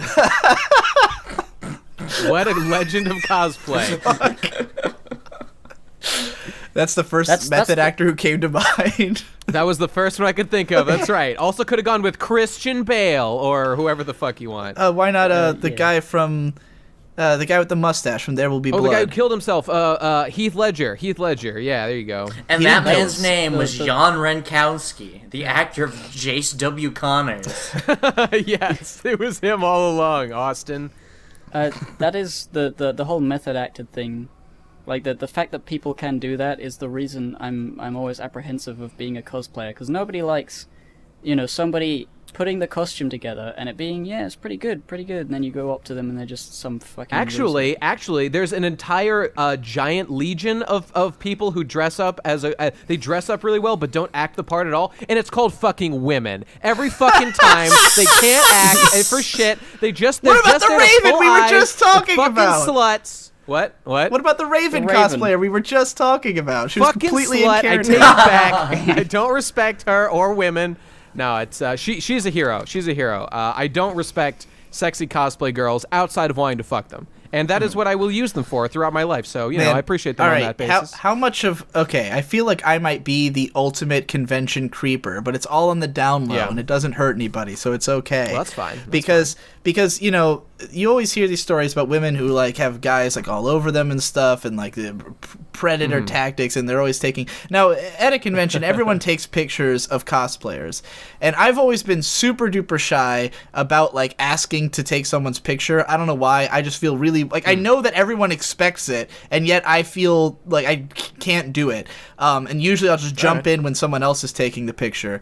But there's particularly been cases where I saw a girl in a cosplay, and I was so in love with her that I felt it would be wrong of me to take a picture because I secretly am doing so because I'm nefariously in love with them. So I won't. I get even more afraid. In love. But man, I'm running through the like Rolodex of images of like I What remember was that the girl's cosplay? I'm just curious. the very first girl I remember just being absolutely in love with based on their cosplay was the first year at Otakon, because we were in the line going into the building, and this girl just like kind of like fastly walked past, and it was a really small Asian girl in a Boogie Pop costume, and I was at the time, Boogie Pop was my favorite thing in the universe, and no one knew about it or talked about it. Most people didn't even know that Boogie Pop is actually a little girl or a young teenage girl. A small one. So conventions are a place where you go to fall in love as a young man. It's really true. It's and really as an true. old man. Every year at and as a decrepit, karaoke, broken man as well. Every single year at karaoke, some girl will get up and do a performance with so much heart that I'm like, why am I not? I actually do like this with the younger ones when it was just cosplay. That was more of like this fleeting sense of brilliance of like, oh my god, if only. But when it comes to the karaoke, I actually legitimately feel like I'm an idiot for not talking to those girls. I had this woman tied up in the back of my car driving away right now. Yeah, if only I was reenacting the Stan music video with this girl right now. But like with like for instance last year at Otakon, there was this girl who did like a cosplay performance, and it wasn't that she was like unbelievably cute or anything. She just did a really great karaoke performance, and I was like, I can't imagine a more perfect, like legitimately a more perfect match for me than a girl who does passionate anime karaoke. Like this is literally the kind of person I should be seeking out to date. And of course I didn't say anything, and I regret it. We're weak, man. Yeah, it's a different kind of regret. There's that hopeless romantic regret of I saw you're beautiful and I saw your face in a crowded place and I don't know what, and he kills himself at the end of the song. That is more like the early cosplay stuff. This is more like, wow, I'm a fucking idiot. Why didn't I talk to this girl? The feeling, I think that's sort of the digivolved form of this emotion. You know? It's leveled up. To use a term that you people will understand. I know what you're. This has only happened once to me before, and just as that Zoro whoever cosplay changed Nate's life, there's one cosplayer that changed my life and jump-started me into the era of my life I like to refer to as the overly sentimental gay asshole not Seinfeld era. Okay. Which I will not go into detail about. Just know that it happened. Could you tell us what the cosplay was? No. Okay. I have I think I know. I've seen a few cool cosplayers. Did you? But I've never... Dude, if you talk, I'm gonna actually pee my pants. Don't do it, Digi. Don't do it. I won't. Wait. I'll do it though. Yeah. Okay. Yeah. I haven't really had an amazing experience with a cosplayer. I mean, I really like a lot of them, and it's been like cool to see that some people are actually really good. But the moment I see a Vriska cosplayer, I will not waste a second. I will go up to her, and I will say, you're cool, or something. Cause Good. That'll be my ultimate pickup line. You're cool. You're cool. You are cool, with just the letters. You are cool. I'll say it like that, and then she'll hug me. Oh, what a dream! What a fantasy that is. You know, cosplayers are real hug sluts. You know, they're past that shit out easy. They. But can't wait for that. Let's go to Anime Expo right now. You know, it's kind of a shame because it used to be back in the day that cons were a lot more like physical. Like, yeah, glomp me. People used to carry glomp me signs. Yeah, there used to be glomping. There used to be the yaoi paddles where they would hit girls just walk around hitting people with paddles, and I don't know. And now there's all these cosplay is not consent, which it totally is. So that's bullshit. Well, is that actually a thing? That is that's actually a sign. a thing. That's that unfortunately is a very real thing. Well, I'm wondering if it's actually real that this was a problem. Like, did people assume cosplay was consent? That's news to me. There is a lot of harassment of female cosplayers at conventions. I get that, but and male actually. Okay, I don't mean to go over the top here, but aren't they? I mean, I'm talking about harassment in the sense of like calling to them in like reasonable ways. No, to I'm the talking character, about but aren't harassment, they kind like, of asking for it. I'm talking about like actual physical harassment. Does happen a lot at conventions. Well, that's not okay. Yeah, that's yeah. But unless they're dressed like a slut, in which case, unless they're Vriska, I mean. Unless they're Vriska, yeah. and my very complex and not useful notes that I jotted down that don't bode well or don't translate well into this type of podcast, and therefore I wasted about 30 minutes. I wrote down the words slut in all caps at least 5 times. Yeah. Is there anything else in your notes you want to read off? I think we're kind of winding down here. Well, see, my notes were just every con I've gone to and how I felt at each con and the interesting parts of it. So, well, it sounds a little detailed, but we get the gist of how positive, of why you enjoyed them, and how it's a little bit different than our experience in general. I mean, there's some shared themes. But yeah, you reminded me. I wanted to talk about a way that cons have started evolving for me. I'm trying to make them evolve, and it didn't work out as well as I wanted it to at this last Otakon. But so I know a lot of older con goers and eventers. Like, there's this one anime blogger called Omo Ikane, who's like probably in his late 30s now, and he's a lifetime eventer. He like flies to Japan just to go to events and stuff. Got a lot of money, right? Goes to lots of shit. And those guys always talk about how, like, when you go to a convention, it's not really about just going to the convention. It's about going to that city and doing stuff there, you know? Yeah, Baltimore, you know, where the convention center is right in the middle of like a big strip that's like famous for its restaurants and stuff and bars. So like at this past Otakon, I really went there with the intention of like, I'm not going to hang out at the convention center most of the time. Right. I want to go and go out and eat, go to all these fancy places, because I'd been going to this con since 2008. You know, it's always in the same place, and I never really been to all the places around that are like all the tourist attractions. Like, all that stuff is advertised on the website for Otakon. You know, they really push the idea that like, hey, you're in Baltimore, try the crab. We're famous for our crab. You know, go to all these different places. I tried the crab. And then you were betrayed by that restaurant. Well, not only was I betrayed by Tirnanog was one of the worst restaurant experiences ever. That was at BronyCon, wasn't it? Or yeah, and I liked that place. I remember going there. We went there at BronyCon and they were fine. When we went at Otakon, it was absolutely garbage. But then like, aside from that, there were 2 major issues that I didn't account for and that made it not worth it to go to all these places. Because I didn't care about the money. I had money. I had saved up a bunch. I was like, I'm going to go and spare no expense, go to all the interesting stuff. The 2 big miscalculations were, 1, I was the only person with money. So I had no one. No, that's the worst. I just went to all these places alone. You know, like. Yeah. And number 2 is that it was like the hottest day in recorded history for like one of the days of the con. So like, and also just that Baltimore stretch is. It's not a great. It's honestly, it's too spread out. There's too much space in between all the restaurants and stuff, and none of them are that great. It's overhyped, you know.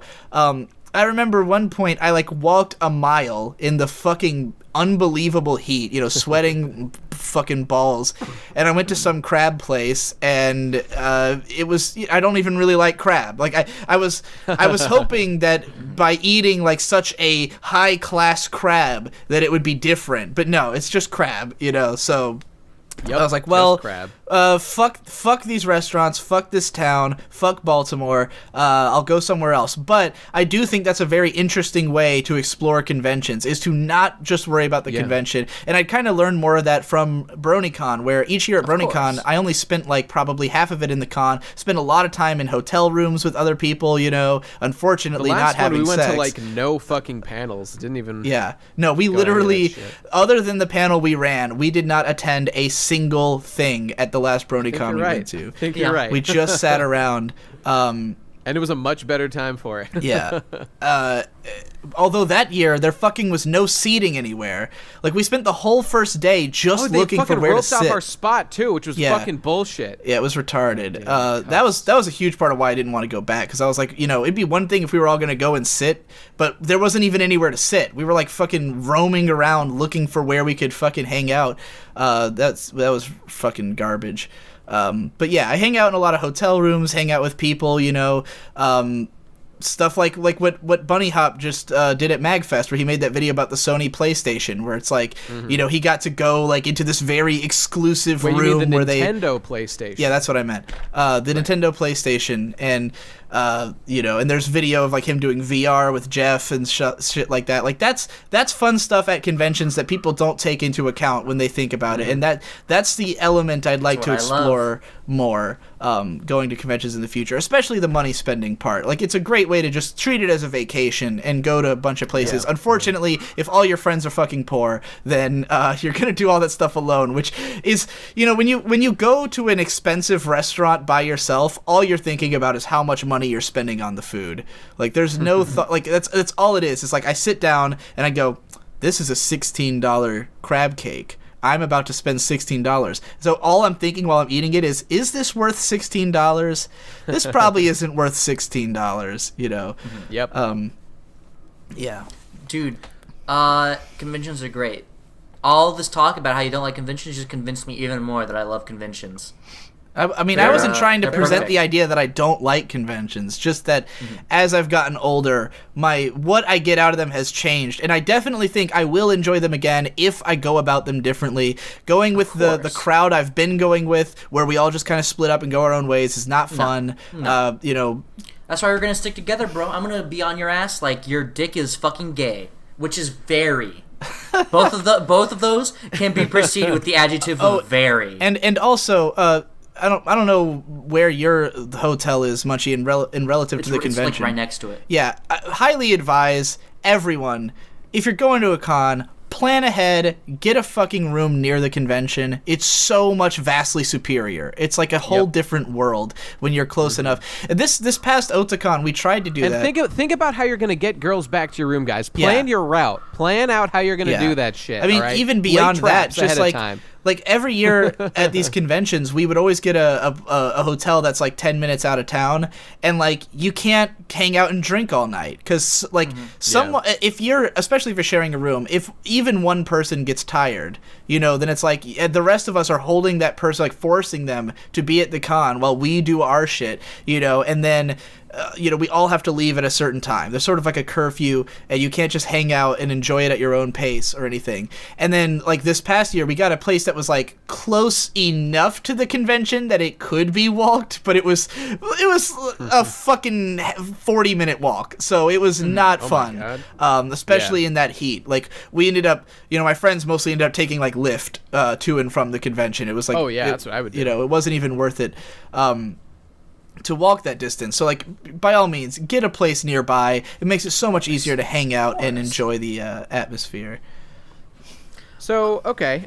Gib, do you have any closing thoughts on your convention? We're only an hour and 36 minutes into this. We're right, but I want to go to questions, because I feel like we've explored this pretty thoroughly by this point. I want to talk about fucking BronyCon! We already talked about BronyCon. Go ahead. I like BronyCon. If you have anything worth saying, BronyCon 2013. Boring. Digiburr. Crazy. Next note. BronyCon 2014. Horror. I love Ben Saint. Yep. Actual activities. That's where you met him, right? No. Yep, that's where I met him. The first thing that Ben's ever said to me, I shook hands with Digi and I was like, hey, and then like he moves out of the way, like out of like the camera like view, like the eye camera, and then I like pan over to this fucking retard, and his name is Ben Saint, and he just shakes my hand. At that time, he was named Phantom Horn. Yeah. And he just says, hey, I've heard a lot about you, and I haven't heard anything about him. But then I found out. BronyCon 2015. Hey, when this might amuse you to know, Munchie, at that time, when Ben told me about you, I thought you were way overhyped. I thought you were way overhyped. That's right, buddy. What does that mean exactly? What how was he hyped That's, exactly? This is my art that I'm presenting to you for you to interpret however you wish. So you were overhyped. There you go. Like overhyped. I don't remember ever presenting people Munchie liked me too much? I'll explain the joke, I guess, because Ben was really excited about Munchie and thought he was really cool, and I was see. meh. Oh, yeah, Ben was okay. definitely Ben was in love with Munchie from an Ben's early been point. a big cheerleader of yours for a long time. Mutual. BronyCon 2015. End of Rome. I hate Romans. Second note. I hate MLP. Note number 3. I love Victor/Ben. All right, that's the end of my notes. Was that really all of them? That's all the notes you had? Well, I had more, minutes? but I cut out the other ones. Okay. I only Good. did They were the probably ones. shitty anyway. I'm gonna piss on the PCP. Okay. Anyway, we interrupted Gib. He was gonna say some bullshit. I mean, Oh my God! What the fuck? No! This is not real. This is fake. of all the things that could interrupt me, No. literal piss. No. He's pouring water. He's pouring water into a fucking glass or something. I'm honestly not. Nate, you brought this upon your fucking I don't believe you. There's no way that we've devolved to this level on my fucking show, Munchie. I won't have it. Still going. What could you Nah, possibly? see, that's too long. You Yeah. blew it, buddy. You went too long. Now I know that you're pouring shit. Do you want me to send you a picture, Nate? Do you really Yeah, want to? send me a goddamn picture of you pissing on your computer. Okay. Yeah. Snapchat me, bro. Snapchat me. All right. Taking a Nate picture I right really now. hope Bestman. that was into a bottle or something. Oh, it Oh my was. God. We have hit rock bottom, folks. I This can't is the- decide if I believe that was real piss. No, It went I don't for believe so I don't buy it. long. All right. Well, he's a big boy. He is a I'm big gonna boy. big I'm boy. gonna send it to you, bro. Oh, Yeah, shit, send me, shit. bottle that piss and email that to me so I God, can there's see so much your. piss all over my phone. Hold on. Okay, anyway, we were supposed to be listening to fucking Gib talk about something. Take it I mean, away, buddy. I don't think I can top that. Anything Alright. could top that. That So was rock any- bottom. It's true. Okay, all right.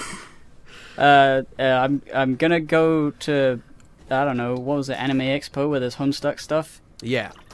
And I'm gonna find and talk to a human being called Vriska, and I'm gonna say you're cool, and I'm gonna She's not a human being. hopefully. Oh yeah, well I'm gonna troll an alien girl. Alien girl. Alien. And I'm gonna buy a Homestuck thing, and that's gonna be my future for cons, and or going with Jeff to MagFest to meet real cool guys. The I good news guess. is there's lots of Riska cosplayers. At least there were. At least there How were. I how assume long, there's still. Hippo, do you think? Like, what's the timetable on this plan? Like, could you actually afford to do any of this in the next year? I technically I can, but it would be eating into stuff that I kind of want to save up for, like, in case I, die. Yeah, because Yeah, I'm probably yeah, going to fair. Anime Expo with Munchie this year, so there is a room out there you can join This When, year. All right, I when took a is that picture and I anyway? posted it in the When is PCP Discord. in July. July. Yeah, summer plane journeys are really expensive. Yeah, you could room with us. There'd be no problem. I could. You just have to hear me piss a lot. Munchie This has is just posted apple a- juice, dude. I know you're a big apple juice guy. You poured apple juice into that glass. I don't is what have happened. No. Look, Maybe you look should at have the a phone. taste, Nate. It looks pretty to It looks like piss, dude. I think he actually pissed. Although that cup looks too small for the amount of time that piss went on for. That's too much It's piss. not. There would Here. have been less Oh, piss you're actually than that. looking at it. Ew, gross. Here, no. It's just Here. apple juice, dude. Don't I worry. like how Don't worry. he made sure to post this in the Ben Saint chat, by the way. Yeah, he sure did. He sure did. Anyway. Here, I'll put I my don't know. blue Maybe snowball I mic could up come to to Anime it Expo. for- I would need to make a bit more of a Patreon buck Yeah. or something. Go to youtube.com/patreon/Louis Batten, I guess. They give me money for that, so I can go find Vriska and live my dream of saying hello. My Vriska's living her dream. My Vriska's living her dream. My Vriska's living her dream. That's an old good meme. Yep, good old meme. Old good. All right, are we ready to answer the questions here? I think so. Yeah. By the way, I just want to reiterate my point, everybody. I still think it's a good...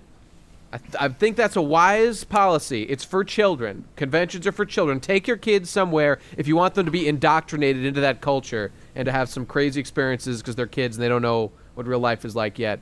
There you go. Okay. All right, here's some questions. Now, actually, there were some pretty good questions on here as I was looking through. Where's the one I was looking at? Okay. Here's a very specific question, but I liked it. I thought you might like this, Digi. This was by at Monkey Away. Procrastinators, what should I listen to while I play Dark Souls 3 now that I've run out of TPC podcasts and Digibro After Dark content? The biggest problem in the universe, and then That's the Dick what I Show, was thinking. which is what I listen to almost exclusively while playing Dark Souls. There you go, Monkey. Perfect. Gib, suggestion? No, it doesn't matter. Okay, there you go. Listen I'll to Dick do Show or Biggest Problem in the Universe. Okay, what do we got here? Here's a terrible question. If you could choose any YouTuber to survive the apocalypse with, who would it be? No duplicate answers. That anime Snow.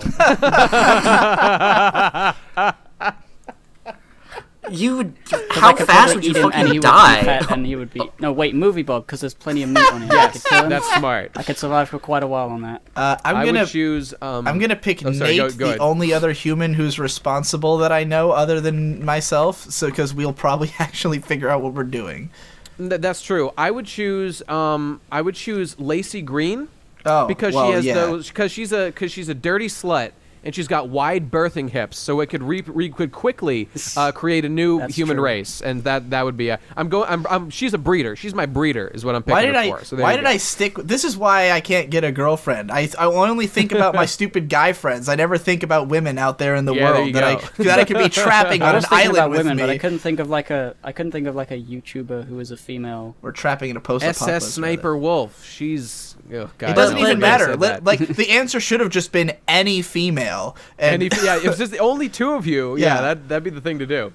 Okay, let's see. What else we got? Wait, I didn't get to answer, you fucking slut. Oh, I'm sorry, Munchie, you please. fucking whore. I'm sorry.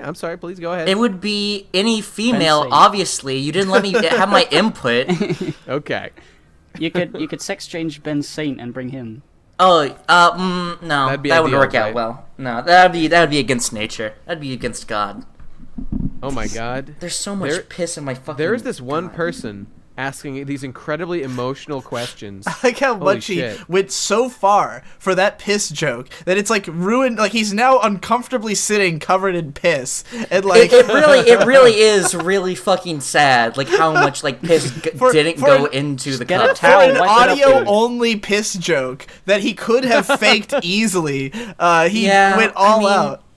But to me, I know it's real, and to the listeners, I know they know it's real too. So just imagine me doing it.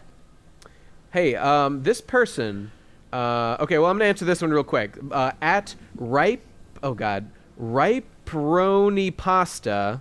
Yeah, I think that's it. Riperoni Pasta asks opinion on the Rants series. It's the best. Sengoku Rants is a genius game. The Rants, like Sengoku Rants. Gay Rants Japanese 1 through 7. It's all these crazy sex arrow games where you do awesome shit. It's the best. It's Everyone a game play about trying to rape your way through ancient Japan. Yeah, but in that universe, rape is like a handshake, so it's great, and everyone loves it. So yeah, I played 15 minutes of it. I played up until when the gameplay starts, and then I looked at it and I went, I don't fucking comprehend this at all, and I quit.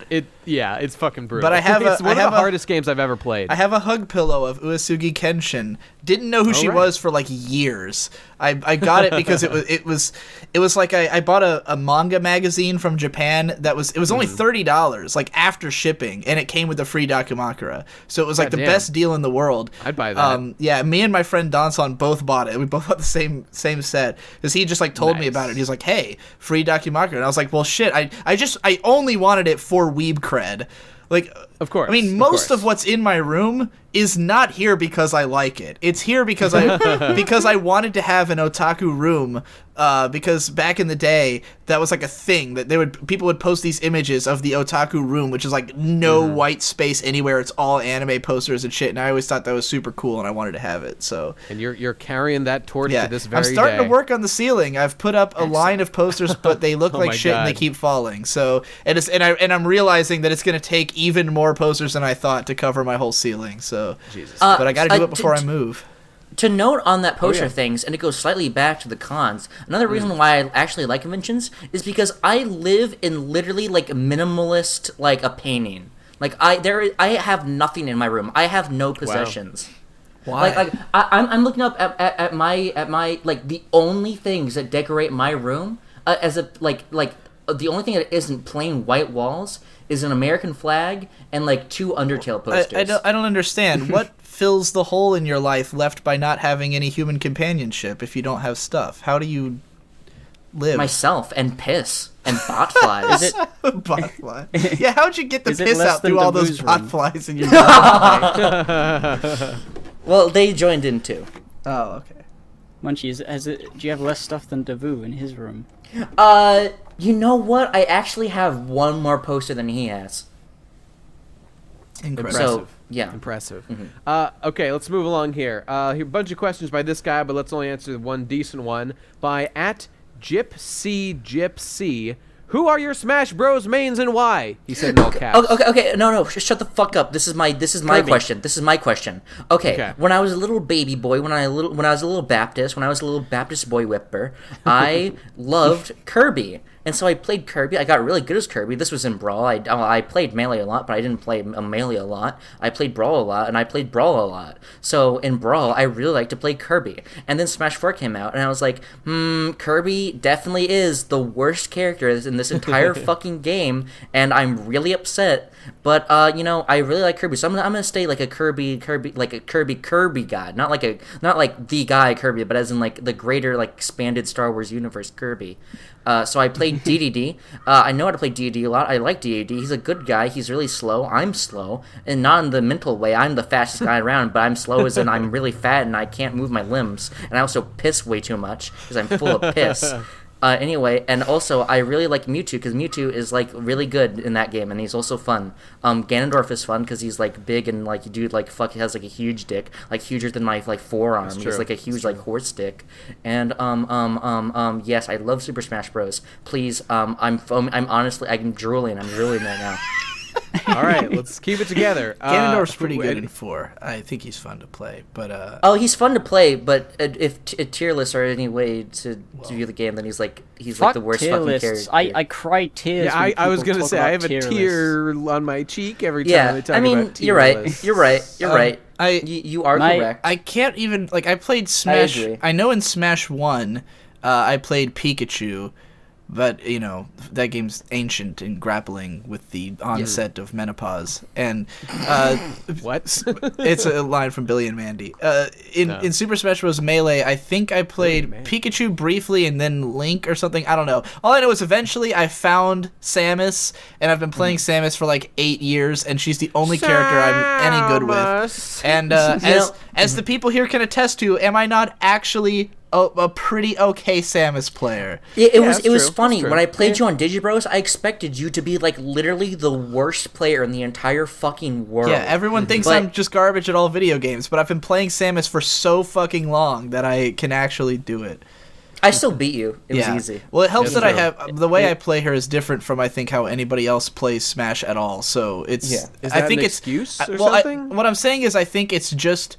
It's not that I'm great, it's that the way I play is so different that it takes getting used to, and once Munchie probably figured out the patterns, he was able to deal with it more easily. Smash is all like you see. could go up against like one of the best players in the world, and if you just play like a retard / differently, Yeah. as Yeah, you can Digi win, is known to do, possibly. Yeah. then yeah. Because Smash I is just the best video I game just ever fucking I made. fucking spam missiles and jump around like an asshole, and that's how I All right, You know, yeah. there's oh fuck. My main since Nintendo 64 days was always been Samus and Kirby, because Kirby Yeah. could, when he gets hit, You can fly a lot, so Yeah. that made it Yeah. easy to get back to the stage. And also Samus, because the up B was ridiculous in that first game. Oh yeah. And also, I hate Link because my brother's always played Link, and that's why I don't like Legend of Zelda as much as the Metroid series. Yep. I unironically had the exact same emotion. My friend, I have okay. My friends are divided into two types of people: the fucking assholes and the even worse fucking assholes. the first fucking assholes are the people who are like actually good at the game, and they all play Link. I'm serious. Literally Hey, everyone plays Munchie, Link. guess who my main is? Guess who my main no, is? It's Toon Link. Yes, Toon Toon Link. Link. That's Toon the Link worst is. one. Yeah, I know. I know, And- he's way and- worse. and the other assholes are the people who play Samus. So it's funny that we Yeah. have two fucking degenerates in this call right now. You know, to be honest, Toon Link was the guy that I've played the most over the years. I have not played him much in Smash 4. Now I almost exclusively play Peach. Is my probably number one Peach is most cool. played. Peach is Then awesome. Jigglypuff, who I love Yeah, to play. also cool. And now I play a lot of Cloud. Both of 'cause those he's are my like boy. S tier Cloud is awful. characters. Are you telling me Jigglypuff is S tier? Wait. Yeah, what Hungry, game? Hungry What game? Box fucking is like the champion of the world. using just Jigglypuff. because In, Hungry in Box is fucking the champion Melee, of the not world in doesn't Smash make the 4. character Smash S 4, tier fucking necessarily. Jigglypuff sucks. Yeah, I'm Also, talking about well, general. whatever.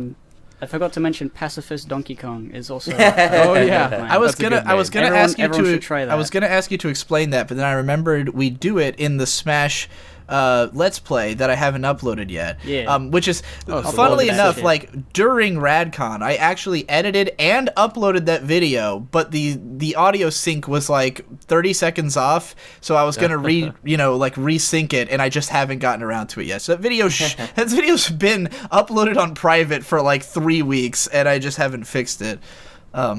But it will be there. There is a 2-hour long Smash Bros. Let's Play with all the PCP boys in it. Yeah, it Looking was. forward to that.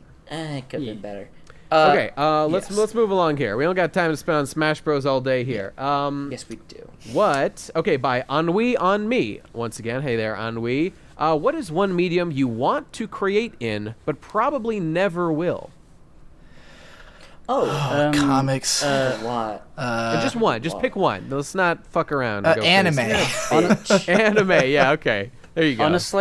Honestly, like, modern art sculpture, because I've always been like really good with my hands, but the idea of just doing that as a career is oh like. baby, he's good with his impossible. hands. Does architecture count as a art form? Yeah, sure. Why not? Sure. absolutely. Sure. I've always had like a hard on for architecture, but it's not something I have like any because it's all math and I hate math, so like there's no chance I will ever do anything with architecture. But I think it's super cool. Yeah. If anybody knows Anish Kapoor, the guy who did that giant like mirror thing in some city and some other cool things, he's like an inspiration when I was in art, studying art. Is He this does, the like, mirror thing that like 3D. caused fires on people as they were walking home in like the middle of the That day? Like sounds that guy, awesome. see your hero? It looks like a big beam that you can walk under, and it's just a big mirror. Cool. Oh, I know You that. You must have seen yeah, that. Yeah, of course. I know what you're He's a talking famous about. guy. That's cool. He does lots of really cool sculptures like that, and I've always wanted to be like a, like low key wanted to be a big sculpture person making really cool things like that, because he's one of those fine artists who is actually making stuff that's interesting and not just like something that's really delicate and has to be inside behind a glass case that's boring. Mm-hmm. Like he makes huge structures. The London 2012 Olympics has a giant red tower that he built and designed. Cool. Yeah, that's He's sick. cool. Munchie, you got one? Yeah. I want to get into, but probably never will do, anything with my voice, including podcasts. You blew it, Munchie. You blew that one. Well, You because blew that horn. yeah. See, the thing is, I don't. It's not that I dislike my voice, but I don't think it's very versatile, and I would like to like sing. Well, no, I wouldn't want to sing. I don't want to do anything on that. Never mind. I'm looking at that Okay. red tower, and it looks like a roller coaster, like crumpled into a ball. Apparently, there Oh, is like cool. a slide that you can actually go down in that. Neat. That's pretty cool. Hey, do terrorist acts count as an art form? Because if so, Oh my god, I, mean- would be so into that. That's not something That's that's just like that guy from Naruto, the guy who thinks explosions are art and he makes things with little mouth. Oh hands. yeah, that guy, Daedara, whatever that guy's name is. Yeah, Don't that think guy. I made it that far into Naruto. Okay, I got Akatsuki. I got 2 more questions, I think. Here's one, another one, but this is a good one by @gypsy. Name one good thing to come from the PCP. You stumped me, dude. I The got Undertaler 587. the Undertale. You know what? You got it there, buddy. And I think in general the Royal Rumble. Royal Rumble, was yeah. pretty great. we got so much art and shit from that. It was great. It's great. the best video we've ever made. Suck on that, Gypsy. Also, the new meme of me pissing on the PCP, which will be a meme. I've already foreseen it. That's also another great thing that's come out of this. It'll start a chain reaction. Every podcast that anyone is in, somebody has to pee at some point. I've never. I'll always be You the can't, one you can't to do leave it. until you pee. In spite Oh, of God damn being it. someone who loves peeing outdoors and in strange places, I could never pee into a bottle. It's just it's a hang up. I can't do it. That was the first even time I've with a ever done funnel? it in like 6 years. I've told that story about how my roommate pissed in bottles when I was in college, right? Yeah. That's, we don't need to go into that shit. These Sick. things haunt my nightmares. I- Okay, you know If what? you don't have a bottle, just piss into your mouth. It's easy. That's much more efficient. I was going to say one more, but here's a question that I didn't see, and I got to address this one by @JoeStar93. Nate, how good was that One Piece movie that you were tweeting about? And let me tell you, buddy, that One Piece movie that I was watching and tweeting about earlier, movie 6, Yep. like Baron Okutsuki Omatsuri. and the Omatsuri and the Island of Mystery or some bullshit like that. Movie number 6. It was great. It was by far the best One Piece movie I've seen. Everyone was right. It is great. And to answer other questions that people were asking me, now's as good a place as any because I kind of wanted to talk about this and thought I'd never get a chance. But here, one has fallen into my lap. Yes, I did watch it because I was reminded of that movie's existence by Super Eye Patch Wolf.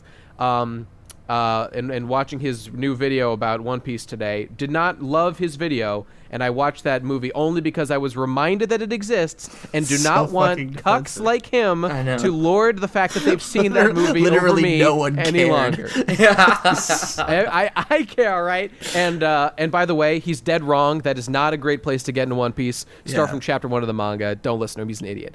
Okay, let's move on. And last question. Now, this guy actually asked a couple, and they were all, like, full of pathos and were really, Oh my God. like, when you hear this, you'll know, like, where this guy was when he asked these questions. So this is Erato or at Intrepid Feline. Okay, here's the first question. How hard is it for you guys to meet new people? And but before we answer that, let me just read his other questions.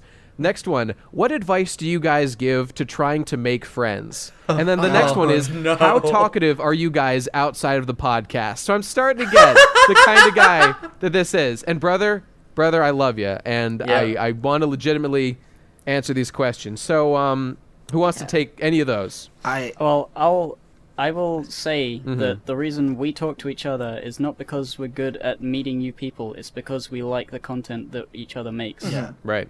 So that's one way to talk to people, is just to be someone really good at doing stuff. I mean, if we're talking about on the internet, the best way to meet new people is just like, hey, I love your work, or something, or just like go to any community anywhere and find someone who has similar interests to you and talk to them. I think making friends on the internet is like a dime a dozen. You can easily do it. It's just about having literally agree. anything to talk about. Dude, I don't people- think this guy needs internet friends, though. I mean, based on these questions, I can tell this is a lonely individual. I got the who's sense it trying was to- more about, like making real friends or human connections, in which case you are barking up the absolute worst tree you could be barking up at this That's situation. true. That's I true. haven't met a I new don't claim to person be an expert. in Go on, years. Ditch, go on. The only times I meet new people are either, online, like either we meet them through them being great. Like the last new person I met online is Mumkey, Right. made great videos, got in contact with them, slowly developed a sort of like, hey, test the waters. This guy seem like our kind of guy. He does seem like our kind of guy. All right, let's drag him into the crew. And now I've met him in real life. He came by my house. Cool guy, right? As for offline, I only ever meet people if for some reason someone is assimilated into my friends' friends, and even then I don't hang out with my own friends anymore. So I've actually not only have I not met a new person in years, I've actively repelled almost everyone I knew before. So like now I'm at probably the least number of friends I've ever had is right now. So I'd just like to say I am in a similar situation right now. Tomorrow, in fact, I'm going to go to a local pub just to see how easy it is to talk to new people, meet real people that I can say. I mean, it's not like I'm bad at talking. The only way you get good at talking is by, practice. Yeah. But the act of like going up to a person is completely different from knowing how to talk once the conversation has got going. I've truly realized. So it's really just I don't know, just go into places where people are, and eventually something might happen. I've realized how awful I am at like even wanting to talk to people, because the other day my mom's a part of a School of Rock program, and they were doing a live show at this bar called Hot Tuna up the street from me, and like basically everyone my mom knows was invited. I didn't know they were all going to be there, but like it was at a bar, and so I was thinking, hey, I can, have a few drinks. Maybe I'll talk to someone. Maybe there'll be a girl I could talk to. Who knows? And I wore my fucking giant fur coat because it stands out and it's cool. Alpha's peacocking, dog. Yeah, Peacocking. peacocking in my big coat. And I had like a glass of wine before going, but it wasn't enough to get me drunk, unfortunately, because I should have just gotten like sauced before I got there. But like I showed up, and of course it's mostly my parents' friends, and like everyone wanted to talk to me. I got tons of people like commenting on my jacket. Lots of people, who know me, but I don't know them, because they all know my work and stuff from Facebook. My parents share my shit all the time, especially my raps. So I was getting a lot of questions about like my rap and stuff, and I was just like, yeah, oh, hi. Like actively deflecting everyone and like wanting nothing to do with anybody. And I was just like, what am I doing? I don't even like people are actively trying to connect with me, and I am just telling them to fuck off, essentially, in so many words. So yeah, I am the last person to come to for advice on this. Errato. I am. Okay, Munchie, go ahead. I'm the best person to come and to ask about this, because here's what you have to understand. I'm the same. Like there is no like real life me. There is no other me. I am like this all the time. However, there is one difference. If you meet me on the side of the street, then you will realize, and you observe my actions, and you observe me in my natural habitat. You will learn the meaning of fear. Actually, you will learn the meaning of friendship and charitable actions, because I am the nicest person in the entire fucking universe. Just not for the kikes, that's all. That's the one thing, yeah. As all the people in this call are, kikes and niggers, I am like no matter, even if you're just some random fucking normie, I will actively try to be your best fucking friend if I meet you in real life. Like if you just bump into me or something, and you're like, oh hey, I'm a tourist here in Redacted. Do you know how to fucking kill people? I'll be like, do I ever, bro? Here, I'm gonna be your dad now. We're gonna kill people together. That's what it's like. Well, you have to understand. Okay, not about me. You who asking this. Just act like you're crazy and act like you are unstable. And if you do that, people will come in and they will have to be your friend, or else they'll be scared they're gonna die, or else they'll be scared you're gonna kill them. So if you just act like you're going to kill people, then people will like you. Well said, Munchie. I want to comment on this. Holy Intrepid shit, Feline, I feel your suffering here. I know what it's like to be lonely and want to make friends and not be able to communicate very well. I was like that for a long time, and still am in some ways. So I just want you to know, it sounds like, I mean, I feel like I know you, that if you're watching this podcast, which clearly you are, then I feel like you fit into kind of this nerdy guy on the internet group, probably doesn't socialize a lot, by your own volition, or by your question, I'm inferring that you're not a very talkative person.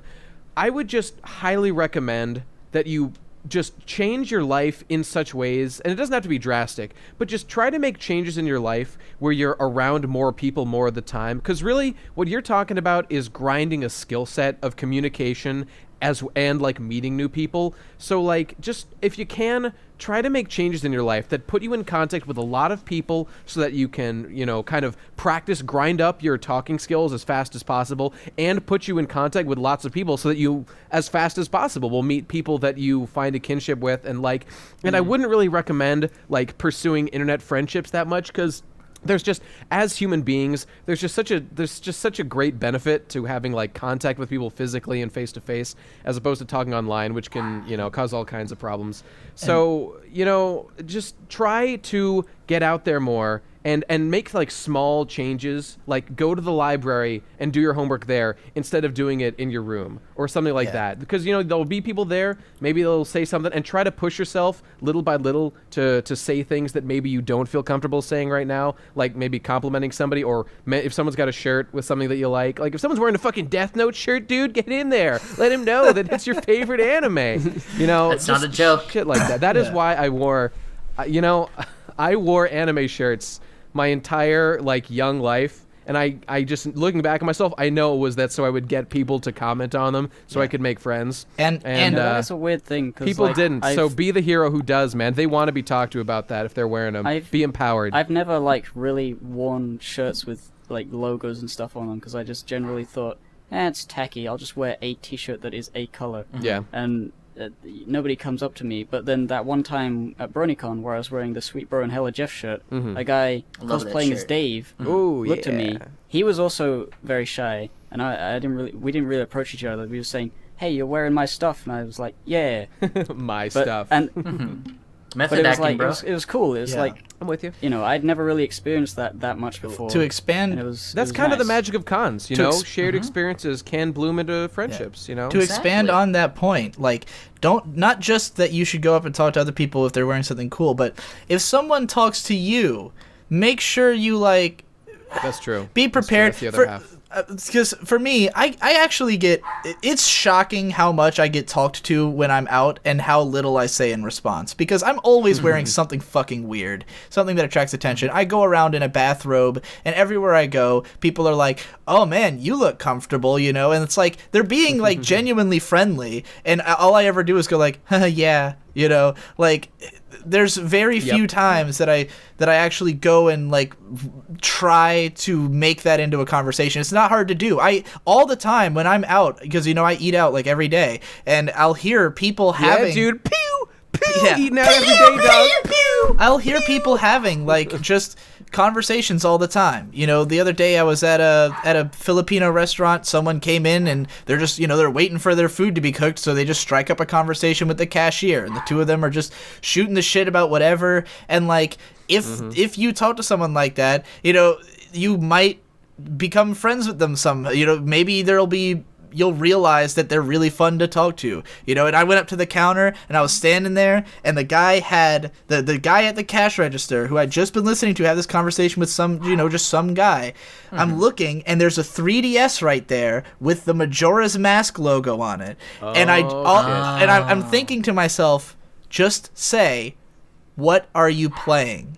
You know, what game are you playing? What are you playing? And I kept thinking it, and I didn't say anything, and then just left. Wow. So be in that situation and say, what game are you playing? Because you'll probably have a conversation about video games, and maybe you guys like the same video games. Maybe he wants to, you know, give you his Xbox gamer tag, and you guys can fucking play games together and become friends, and then remember that you live in the same town and you can actually go hang out with them, you know? That's what this is. Yeah, it's constantly be kind of putting out constantly be extending little olive branches to people, or little, you know, friendship offerings, and because eventually someone will take it up, you know. Like, I mean, the problem with me and a lot of people like me, like being shy, is that you think about all these things. You know, you go to a place where there are people, but you don't end up saying anything. You just think, oh, but what if it doesn't work? It's always about like being prepared to look like a complete idiot. I think is the most important thing for people. It's just like, you know that it's not going to be that bad, but you're thinking it is going to be terrible. But you gotta be prepared for it to be the worst thing that could ever happen, and then it won't. And I recommend listening to other people's conversations, because when you do so, what you'll quickly realize is that everything everyone talks about is vapid and retarded, and nothing you will say is going to sound dumb, because everything everyone talks about is totally stupid.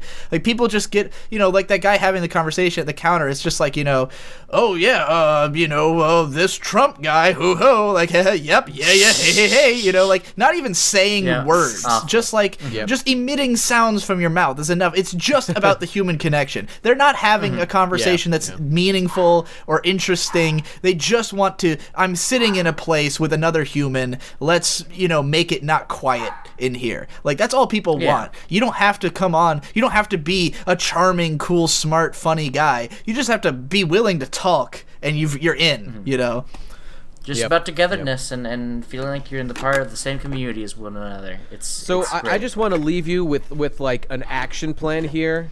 Just try to change your life a little bit so that you go out in public. There are people that you could theoretically talk to around you, and try to make some effort to reach out to them in whatever small way that you can. And I want to emphasize, this really is a skill set. So like they were saying, it's not going to go perfectly at first, but don't worry about it. Just think about how you're improving, and it will lead to better things later on. You gotta grind those RPG stats, bro. That's exactly the way I think about it when doing this shit. Just try and hopefully be that was nice helpful. And be cool. And exactly. you already are. Good luck, intrepid feline. I'm gay. Okay. Wait, I'm sorry. I have to add on. Be really, really, really gay. That's how I got into the podcast. Just be like the gayest fucking person possible. Digi, you're gay, right? Like that's worked out for you, I'm right? Gay and dead, as a matter of fact. It's worked out double for this guy. God damn. Okay, that's enough. All right, thanks everybody for listening. Be sure to tweet us podcast suggestions or questions like this at Crastinators on Twitter. And this will be going up, and we'll answer more of your questions next week. So be there, be square, friends. And just so you know, whenever we're recording these, generally on Saturdays, we put a little note that says, hey, send us questions, and we respond to them like we just did now. So be there, and, you'll be available to get your questions answered. All right, thanks for listening, everybody. Thanks, everybody, for being here, and we will see you next time. Bye-bye. Bye-bye. I piss into a bottle. Yeah. I'm supposed to be working right now. I'm supposed to be working right now. But I'm not working. I'm doing nothing. My dick I'm jerking. Myself I'm sucking. I am an asshole. I am a stupid. I've got a deadline. Don't wanna do it.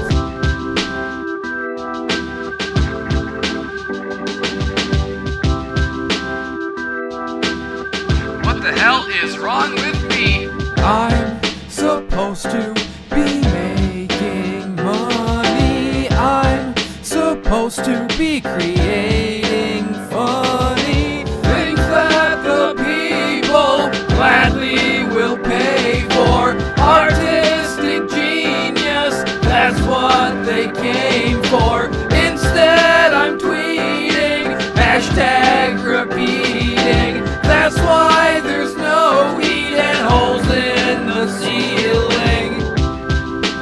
Yeah, it's quite the burden. It's a hard knock life, being a genius.